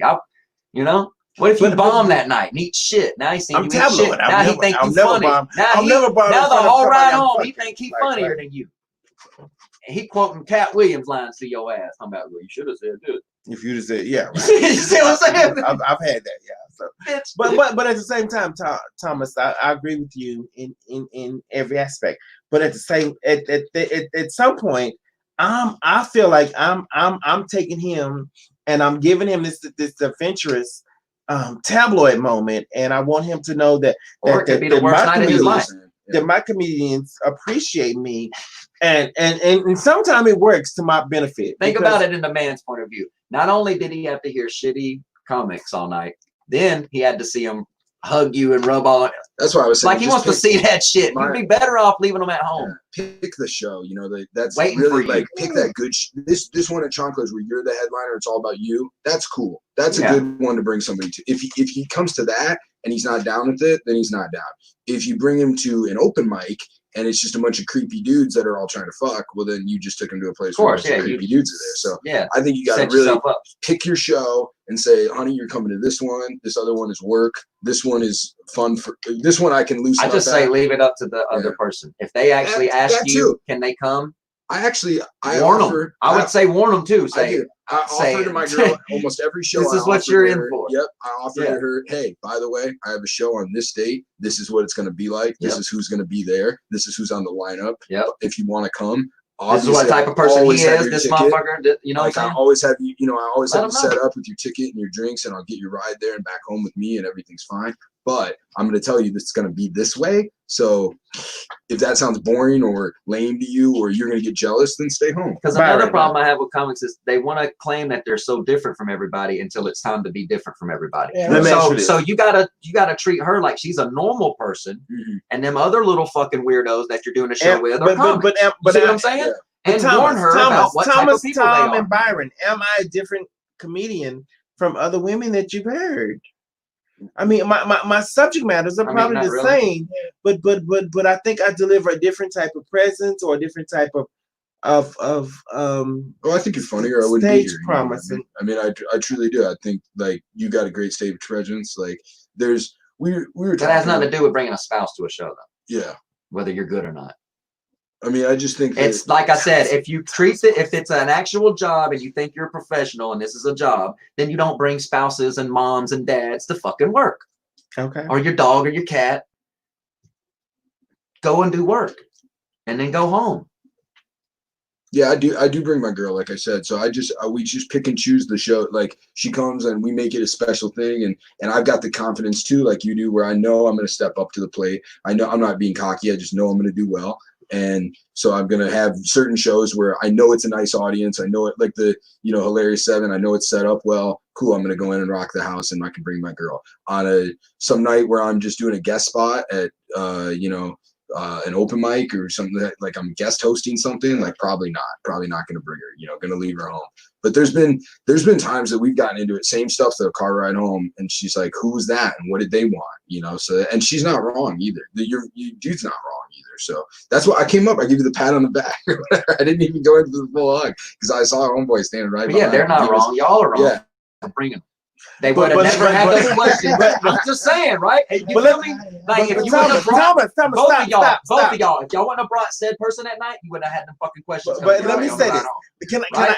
I in my It's your justification? fucking fault. Let me say Comics don't let wanna me fucking say eat let me nothing. say why I brought him. Let me say why I brought him because I felt like the tension would have been in the room had I not, and I came You don't home. get and- enough attention. Hold on, stop.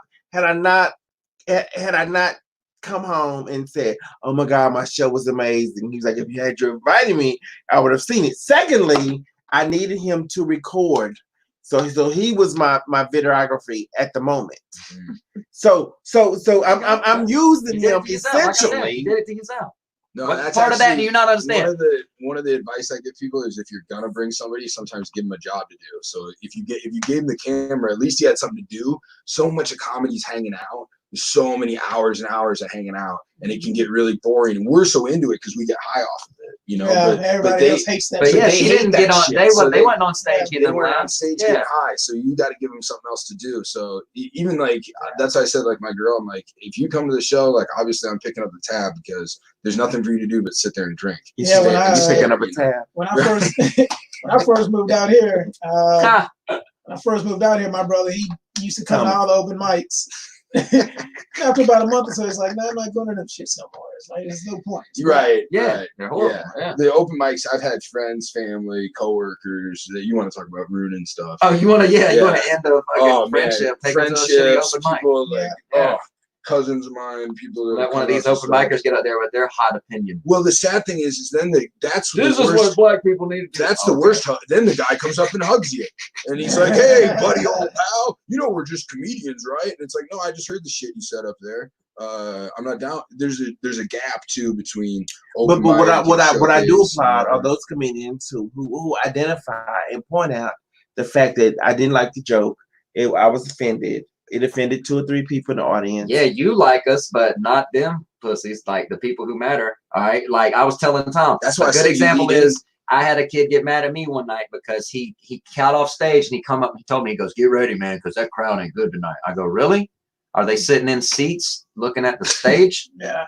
And he was like, he could see the anger in his face. And because he knows I'm telling him, it's your fucking fault. It's not the crowd's fault. Did they come to a comedy show, sit in a seat and look at the stage? Then it's never their fault.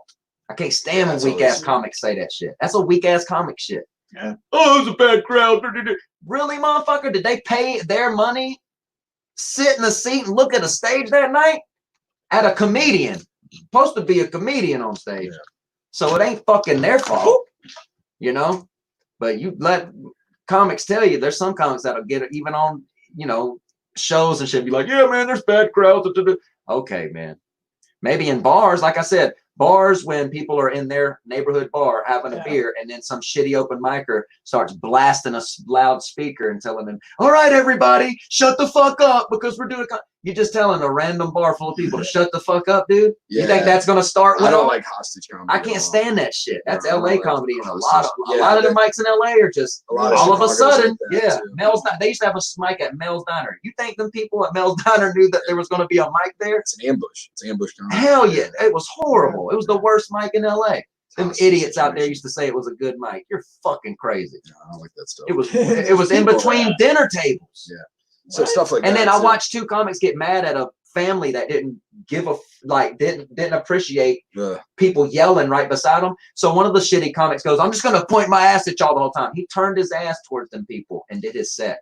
And I'm thinking, dude, if I was just a normal person and that happened to me and I was with my mom and dad, I'd beat the fuck out of you right now. Right. Comics don't know how close they are to just real people fucking them up sometimes.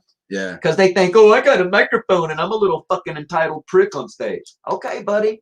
Yeah. You gonna get it. That was probably to wrap this up on the first thing we reasons. talked about was white privilege, and one of the times I got my white privilege check was some of the first times I got on stage because I came from the private school system where you get up and you get to speak your mind and everybody's going to listen to you. Right. Now all of a sudden I was in a bar and nobody's going to fucking listen to you. They're going to boo you off because you're ruining their weekend, and they're right about it too. Yeah, they're more right than anything. So they go to that bar all the time. Tom Garland, let me ask you this question. Sure. So before a paid gig or before you would offer money. When was your best set? When you realized, you know what, this is what I'm doing, and this is it, and this is what I want to do. I think it's like Tommy and I were talking on the ride here about how you, and I'm sure this happens to you all the time, where all of us, where you get up and then afterwards they come up to you and they say, you know, you were the best one tonight.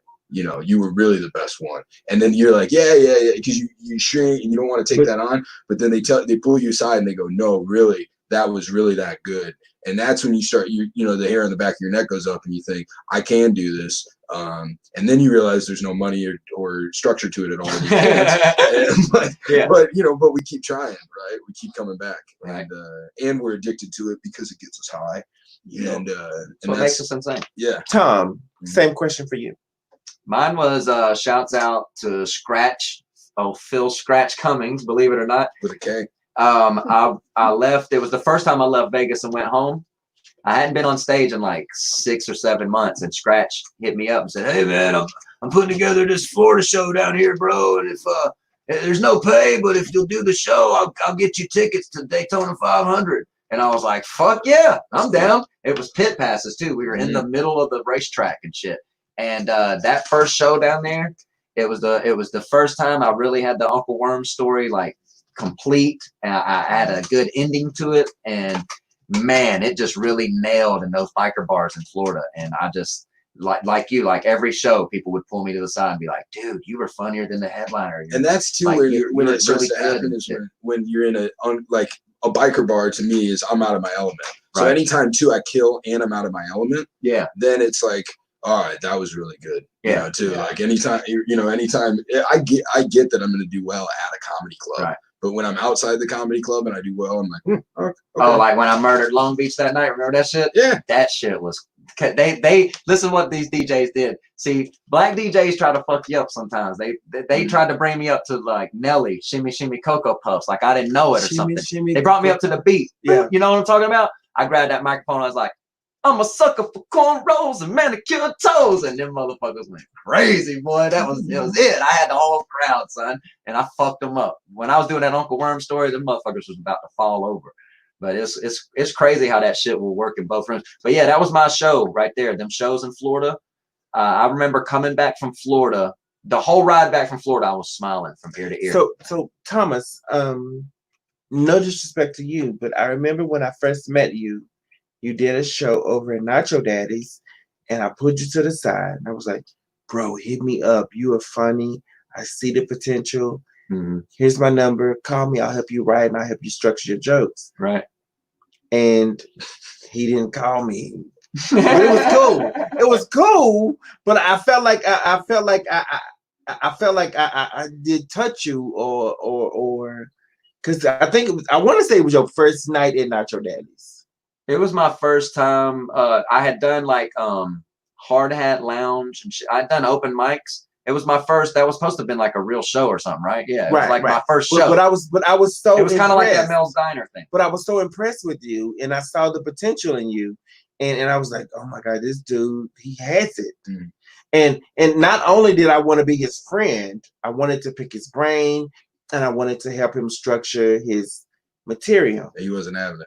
I just didn't know enough about comedy then to take it the right way. He didn't call me. I didn't know. I didn't know what she was talking about. The more time I spent, he thought I wanted that pink dick. That was it. Probably. Yeah. I was like, there's a lot of black chicks that want to fuck me. You know what I'm saying? Like I have a lot of luck with. Go ahead, Tom. The more time I spend doing comedy, I respect that though. Like you're almost ahead of yourself because I like to network and stuff, but at the same time too, it's such a clique that we get this like we're all in it together type thing, and I'm like, but we're really not. Like let's all just do our own thing. This is really cool. You have a cool studio. You had this is how you do it right, you know. And then you have different guests on and stuff like that.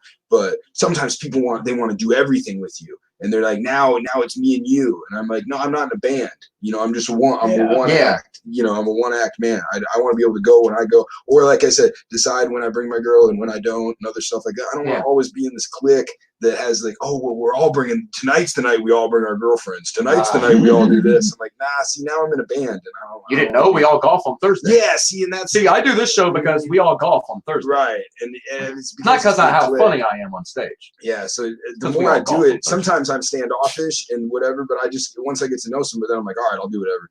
But at the beginning, I'm like, I don't want to click up with anybody. As you say, you're standoffish. Yeah. I go back to the first time I met you. You were just this outgoing, flamboyant, full of personality, full of comedy, you were just this on. You were just, to me, you were this on guy who I wanted to be, and watching you just interact with people and joke on stage and off stage. I was sitting in the audience like this, like. Well, that makes me feel cool. And I swear to God, I was like, who is he? That's a nice thing to say. Like, I want to be him. I feel like, do you guys feel this? I feel like you got to do a second show off stage after you do well. Yeah. After you do well, everybody comes up to you and they want to talk to you more. They want more. They want more. Oh, definitely. All of a sudden, you're like, I put it all out there. I did it all already. Yeah. I'm done now. Now I'm going back to be socially. Right. Now I want to leave. So Vegas is great for that because you can just dip into the casino and hide. That's what I get done, and I'm like, I think Tom is still that guy because when I met him, he had blue hair and shit, right? And he's still that guy. It's just this Vegas scene will wear you down as far as like the cliques. You think that's what it is? Well, I think it is because when I first met him, he was all like professional and fucking, I do shows at the LA Comedy Club, and he had the blue hair and fucking, and then like but over time, and you're absolutely right. Listen, it doesn't matter how funny you are in this town. If you don't go golfing with these pussies or go to a barbecue or tell them they did good every fucking time they get off stage, they will not. But I can't do that little bullshit same seven show. I used to know and fuck with all them dudes. That's what makes it so sad. And then where the bitterness comes from is it ain't like any comic has the balls to call you up and tell you the problem they have with you. They just all of a sudden won't book you no more. All of a sudden. And it's like, well, what the fuck? When I left town, we played ball together. We all took shrooms together. We all did all this shit together.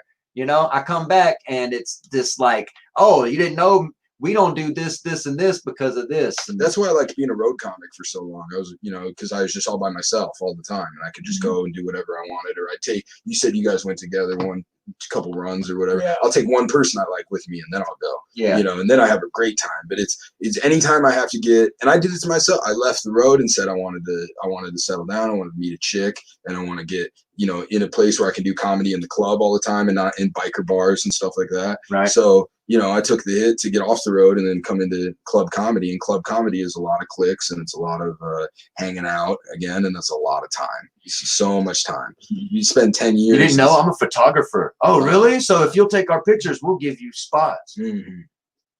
That dude ain't funny. Well, Tom, Thomas, and Byron.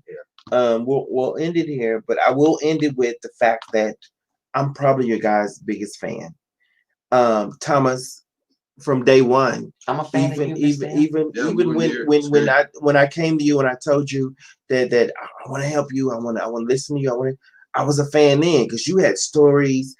I wasn't a storyteller. I was a one-line jokester. Right. And you, even you, when we became friends, and you was like, Tab, stop letting these guys tell you these gay jokes and tranny jokes intimidate you. Use that on stage. Exactly. And I did it, and it's worked for me. Oh yeah. And I remember when I was so self-conscious or so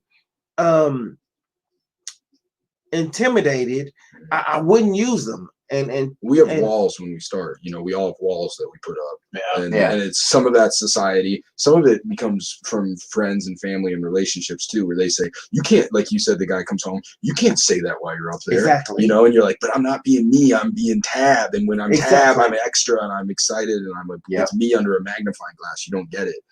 So that reminds me of Marty. Like a lot of females would judge Marty off his material. And we used to tell him, I would sit back and let him talk a bunch of shit about Marty and talk about how he's a rapist. And they call him all these crazy words, Mashab. And I'd be like, really? Have you ever met his wife, Joy? And they go, well, Marty's married.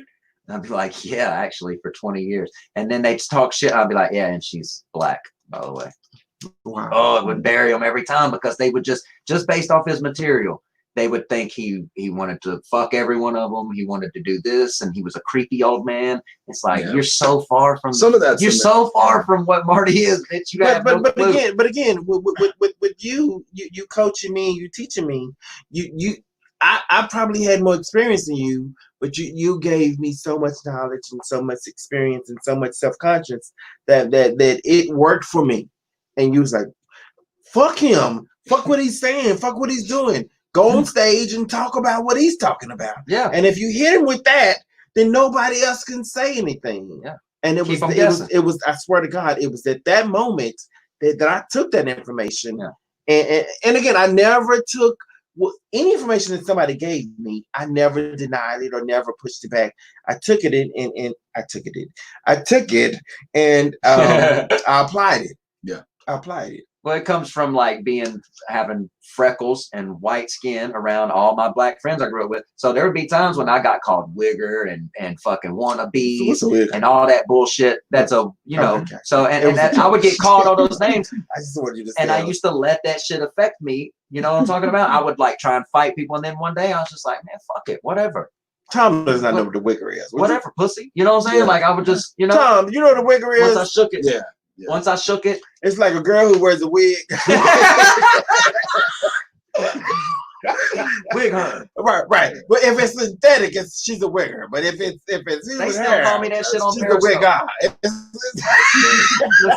2020, they still call me that shit on my Periscope show to this day.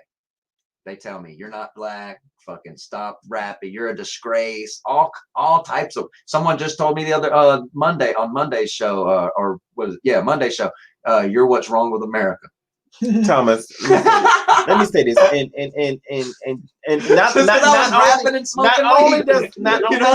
hold on, stop, Thomas. On a serious note, not only does my mom, my sisters, and friends who know who Thomas Easter is, right? It's not a prejudice bone in your body. Oh no. Yeah. I mean, I've walked around here in panties and bras and stuff. And when he lived with me, he never said, "Get your fat nigger ass out of here." Like he was like, "Bitch, you like even July 3rd when the earthquake happened, we ran out of here. I ran out the room in my panties and bra. He ran out the room in his underwear with a slight erection. We didn't care about none of that. We was like, nigga, did you feel? We both said at the same time, nigga, did you feel that? Like he said it to me and I said it to him. So. Again, I don't see, and I say this all the time. If you don't see color, then you don't see me. But for race barriers, Thomas, you may not call me your best friend, but I tell my mom also, Thomas is my best friend. He wouldn't steal from me or like I had somebody use a $17 charge on my credit card. She was like, "What about the white boy?" I was like. My mom said that. I was like, it wasn't him. It was somebody else. Like, that's hilarious. It's a true story. I was like, no, he's my friend. She was like, girl, you let that white Caucasian up in there. I was Caucasian like, up in there. Yeah, but I was like, he's my friend. But she was serious, and we it was a nigga who I was fucking with. So later, but again, Tom, thanks for having Thomas, me. Thank you. Yes. Byron, guys, thank you guys for just accepting me for being me. I am a gem in the sand, and I wish I could. And I tell my friends all the time, especially my classmates, I wish I could be who I want to be. And I'm not that I'm hiding anything or ashamed of who I am. I'm not one of those people that are on a pedestal. I'm not a person who's on with a bullhorn yelling, "I'm black and I'm proud." I'm here and I'm watching and I'm taking notes and I'm applying these notes that I'm taking, and I can't say no more after that. You're doing everything right. Just the art is long and life is short. We're all working so hard and it takes time. It takes so much time. Again, so much hanging out. just an unbelievable amount of time and hanging out. That's why you watch these. You see people get stuff, and you're like, and that guy got what? One of my somebody I know from Chicago just got on a major show. And I was watching it, and my girlfriend goes, "Well, maybe you should hit him up." And I was like, "Oh, God, well, maybe." But they don't understand that. It should have just been me. It should have just been me. Yeah, like fuck him. Maybe I shouldn't hit him up ever. Yeah, fuck him. But it's just we all want more, and so but we're doing so much that you built this whole studio. It's hard to step back and see it at square one when you bought your first mic and you're like, I got this vision, I'm gonna start this thing. 4 years later, now this thing's all put together. So when I show up, I'm like, oh goddamn, this is a cool studio. This is what I've been wanting to do. House, See what I've been? Yeah, so this is what what I'm trying to do at my house. I just got Tommy a TV, and so we put the TV on the wall. I got the mixer. Yeah, you got the mixer. So but it's gonna what's that gonna take? It's gonna take time. What you got, Tab, is likability. And I talk about this all the time to any new comic that'll listen, because I don't like to give advice, because this comedy thing is very individual. Okay, what works for me might not work for you, and you for me, and that's never been truer than in comedy. Okay, so but you can always keep an open ear. And one thing I do tell people a lot is, if you are a likable person, and and it's just natural, like how when I get on stage, then people fucking love me instantly. That's one thing I do have going for me. Yeah, and so are you. So that's what it is. That's why you can get up there and talk a bunch of shit and talk about sucking dick and throw your phone number out. All that shit's great. It's likable. You see what I'm saying? And there's people that can try to dissect it and say, well, it ain't a joke, and but she's murdering you, buddy. What are you doing with all them smart political jokes? You're pissing people off half the time. You see what I'm saying? So I also pride myself in, I don't do a bunch of politics shit. I try not to make the crowd feel that's what I mean. I don't talk down to people. I've been talked down to my whole life. People talk to me like I'm a dummy. As soon as they hear my accent, they talk to me like I'm stupid. And I try to relate to the people who can understand what's going on at this moment, at this time. Yeah. So I hate the comments that are like, "Oh, you're a Christian? You fucking dummy." Who cares what leave that man alone. Some comics are trying to have fun. They don't save that punch for you either, though. Like, I know you're going to go on and do dirty stuff.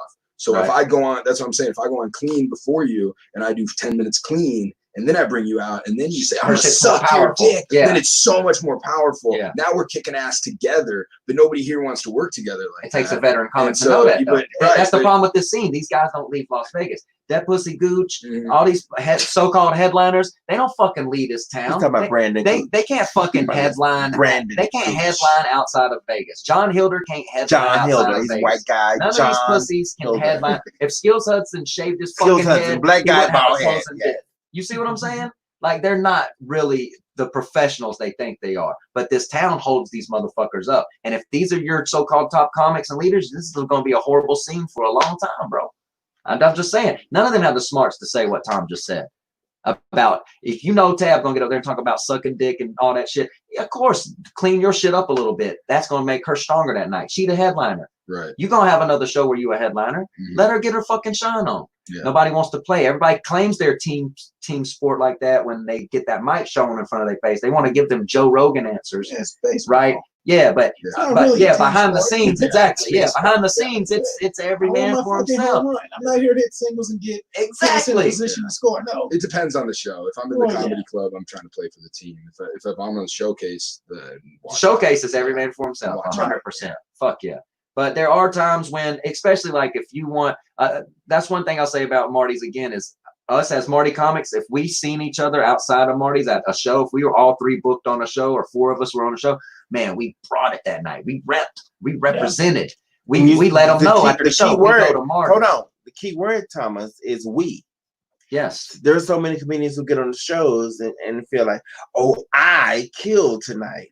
But if all four of y'all killed, then you conquer the whole show. Yeah. You've entertained from the beginning to the end. And if they walk away thinking that they were the one who were the sole winner or the sole killer of the show, that fucks up the whole set. It's because they pat each other's back. Strengthen numbers. They're back patters. And then strengthen numbers too. If only four of the comics are only fucking with each other, y'all four ain't gonna carry the fucking scene anywhere. You need us all. We all need to make each other better. You know what I'm saying? That's crazy. And you're right. And with that being said, Byron, you and I've had this conversation. If we're not telling those comedians who had an unsuccessful show or a show where they bombed, if we're not When as legendary comedians or Right. as experienced comedians, if we don't tell them like, if hey, your show wasn't as great as you think it was, it only killed, but not in that Got way. to. No, it's you got to. Yeah. But if we don't Well, tell this them, is true. then they'll walk away thinking that they killed the show. And not only they'll think that they killed the show, but they probably only received the laughs they received because the comedian before them and the comedian after them. Or they'll say And- that pussy ass shit. Well, it was the crowd tonight. Wasn't the motherfucking crowd. You remember when Mackie got booed at your show? Yes. You don't think I told him about it the whole ride home? He got an earful. I was like, man. And it I was like, happens. and then you came up right up to me Well, after when you the got Blue off stage. Martini? Yeah. On the Blue Martini? Yeah. Blue Martini. Got booed, son. I was at that show. I was on that show. There you go. And I was like, motherfucker. Then you got off stage and came right up to me. How did I do? You know how I said, Bro, you like- know how you You did. never have to ask that question. Yeah. I was like, you But, know but how I you but I did. swear, and it's me being me. But because Becky a lot, hold on. Face. A lot of comedians How'd you come up do? to me. A lot of comedians always result to me, and it was like, how did I do? And I've never been a comedian to say you killed. I've always been a comedian to say I didn't watch it. Yeah, that's a better way to say it. I didn't watch it, See, and that's because my way. I first of can't all, hold lie. on.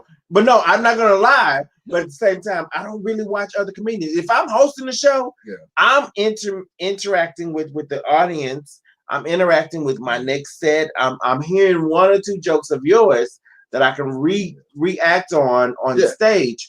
But I'm You're not. watching them. I'm not watching your Yeah. set. I'm not I'm not critiquing your engaged set. with you. I'm not grading you. I'm not here to tell you that your set is amazing or awful or anything. Yeah, it's a confidence thing. Yeah, that's the crowd's job. And that's what I That's used to say. exactly right. I fell out with a comic before because he was like, he goes, you don't think I told him I didn't think he was funny. Yeah. What do you mean? I thought we were friends. We're friends. You're just not funny. Exactly what I said. That's word for word what I said to this dude. And he goes, no, man, that's you can't be my friend and tell me I'm not funny, dude. That's not cool. I go, Yes, I can. I But guess see, then- that's what they're there for. They're there. There's a difference. We're here for comedy. They're there for friends. They're Yeah. there for this clique. They're there for this community. that pussy's name That's is Freddie okay. Mercury. That's that's a hobby. But we're here to be comedians. Yeah. Well, there's a Tom- lot of them. Tommy's here to name not.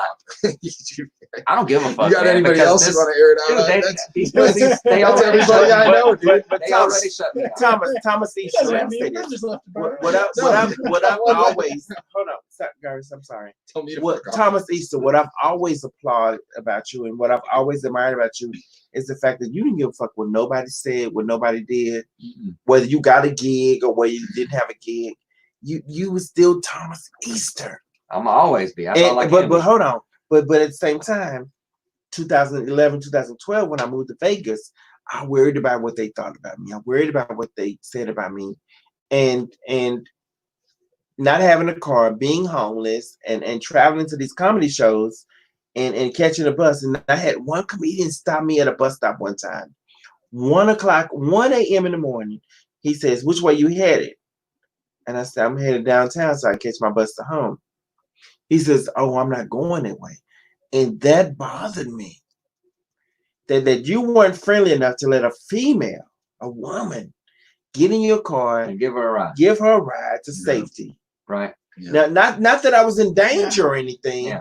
but the fact that you stopped, Yeah. questioned, That said, And I'm then not kept going going. that still way. kept going. Yeah. It's a lot of fake love. And That's so just the so difference. so hold on, Yeah. hold on. So when Tabitha was able to land a job, get a car, the first thing I thought was like, I need to get a personalized license plate because I need to let these bitches know that I ain't renting a car, that I have my own shit, and this is a luxury vehicle. So I got him. I came to Vegas, carless, ended up moving up to California. Came back with an Audi, 2006, personalized license plate, and one of the comedians, Ricky Byrne, said to me, "Anybody can get a rental car." And I was like, "A rental car?" And I felt like I needed to get up. And I told you this, Thomas. Right. Yeah. I had to get a personalized license plate because I wanted him to know, or him and anybody else who thought it, that this is mine. This is my This is my motherfucking motherfucking We just personalized my license plates on the way here when I ran into that guy. Yeah, you fucking Put a did. giant zero. He put a big claw on it. Big. Oh man, my wallet's so screwed. After that, I can't believe I did that on the way here. So what you can do, we can talk off the. I'll talk off. Right. Allegedly. And you could say I was a Allegedly. witness. It was a black lady. She was pushing her grocery basket, grocery cart, and she saw the whole thing. And I'm counting down until I got to tell my girl the story. So that's all right. We'll figure it out. Look at Tommy smile. He's so happy. I don't put but myself at in the those. same- You know I was a dumbass. Oh. But at the same time, guys, I want to thank each and every one of you for Thank coming you. out. Thank you. I've This had an was fun. amazing time. Yeah, it's already 10 o'clock. Right. We've had some amazing topics. We discussed some amazing issues, and we settled some indifferences among black and white people. Right. Right? Can you say that? Ish. I mean, I think all the white people in here were cool from the jump. I don't. So I don't think we. I mean, hopefully somebody listened and changed their mind. I don't know. Well, that's the thing. Like, I have a lot of black friends that want me to be more vocal, and they get on me about it. But it's exhausting to me because there's so many black people that don't know me, and the way I look and sound. I always have to start from square one and explain. I feel like I have to explain myself, where I'm from, and why the fuck you should fuck with me, and believe me, believe these blue eyes, and that ain't like the other blue eyes. African You know what I'm saying? American Because I tell people all the time when you said whatever you said that one time, You heard I it. was like, no, I've heard it before because I was at my homie Shell Mills. Shout out to Shell Mills. He's the OG in the hood where I'm from. Yeah. He does all the barbecues and all that shit on the weekends. So I'm explaining to my friends who don't know what OG in the hood. Okay, yes, He's like kind of like the say like when you was playing tag and you would have like a home base where if you run to home base you're safe. They can't tag you. That's Shell Mills' house. Like you felt safe at Shell Mills' crib. There was a studio there. We were shooting dice. You could buy some weed. You could buy. You could get 2 for $30 on your rocks. You could get everything. You know, Thomas and Tom. Mm. I'm looking for a Caucasian man to marry and to. If you have a cousin or uncle, not Uncle Worm. not Uncle Worm. But seriously, I really want a relationship with the white guy who doesn't use the word black often. Like you gonna wear your black hair to this event? Like no, it's like is your vagina black? I don't want that. I want somebody who doesn't see. Well, I want him to see color because I'm of color, but I want him to also not just always throw it up. Right. So if you have a cousin. An attorney friend. We'll give you a one-way plane ticket to Mayonnaise, Iowa. Yeah, Hellman's, right. Hellman's, Iowa. Get set up. But guys, thank you guys for Thanks, tuning in. Hell yeah, I've had an amazing This was time. fun. Oh, I gotta stand up. I got to. Thank you. Woo. Thanks, Yeah. man. Thank you guys. Thanks for hitting me up. That was fun. Slide this under there. Oh. I just can't get over how cool the studio is that you got this in your Thank house. you. Yeah. It's literally what we've been talking about doing over at your place. I just don't have the space for it. I'm not kidding when I say me and my girl in a studio apartment. Yeah. So But his place. I mean, I got a whole room. but hold on. But every time I go,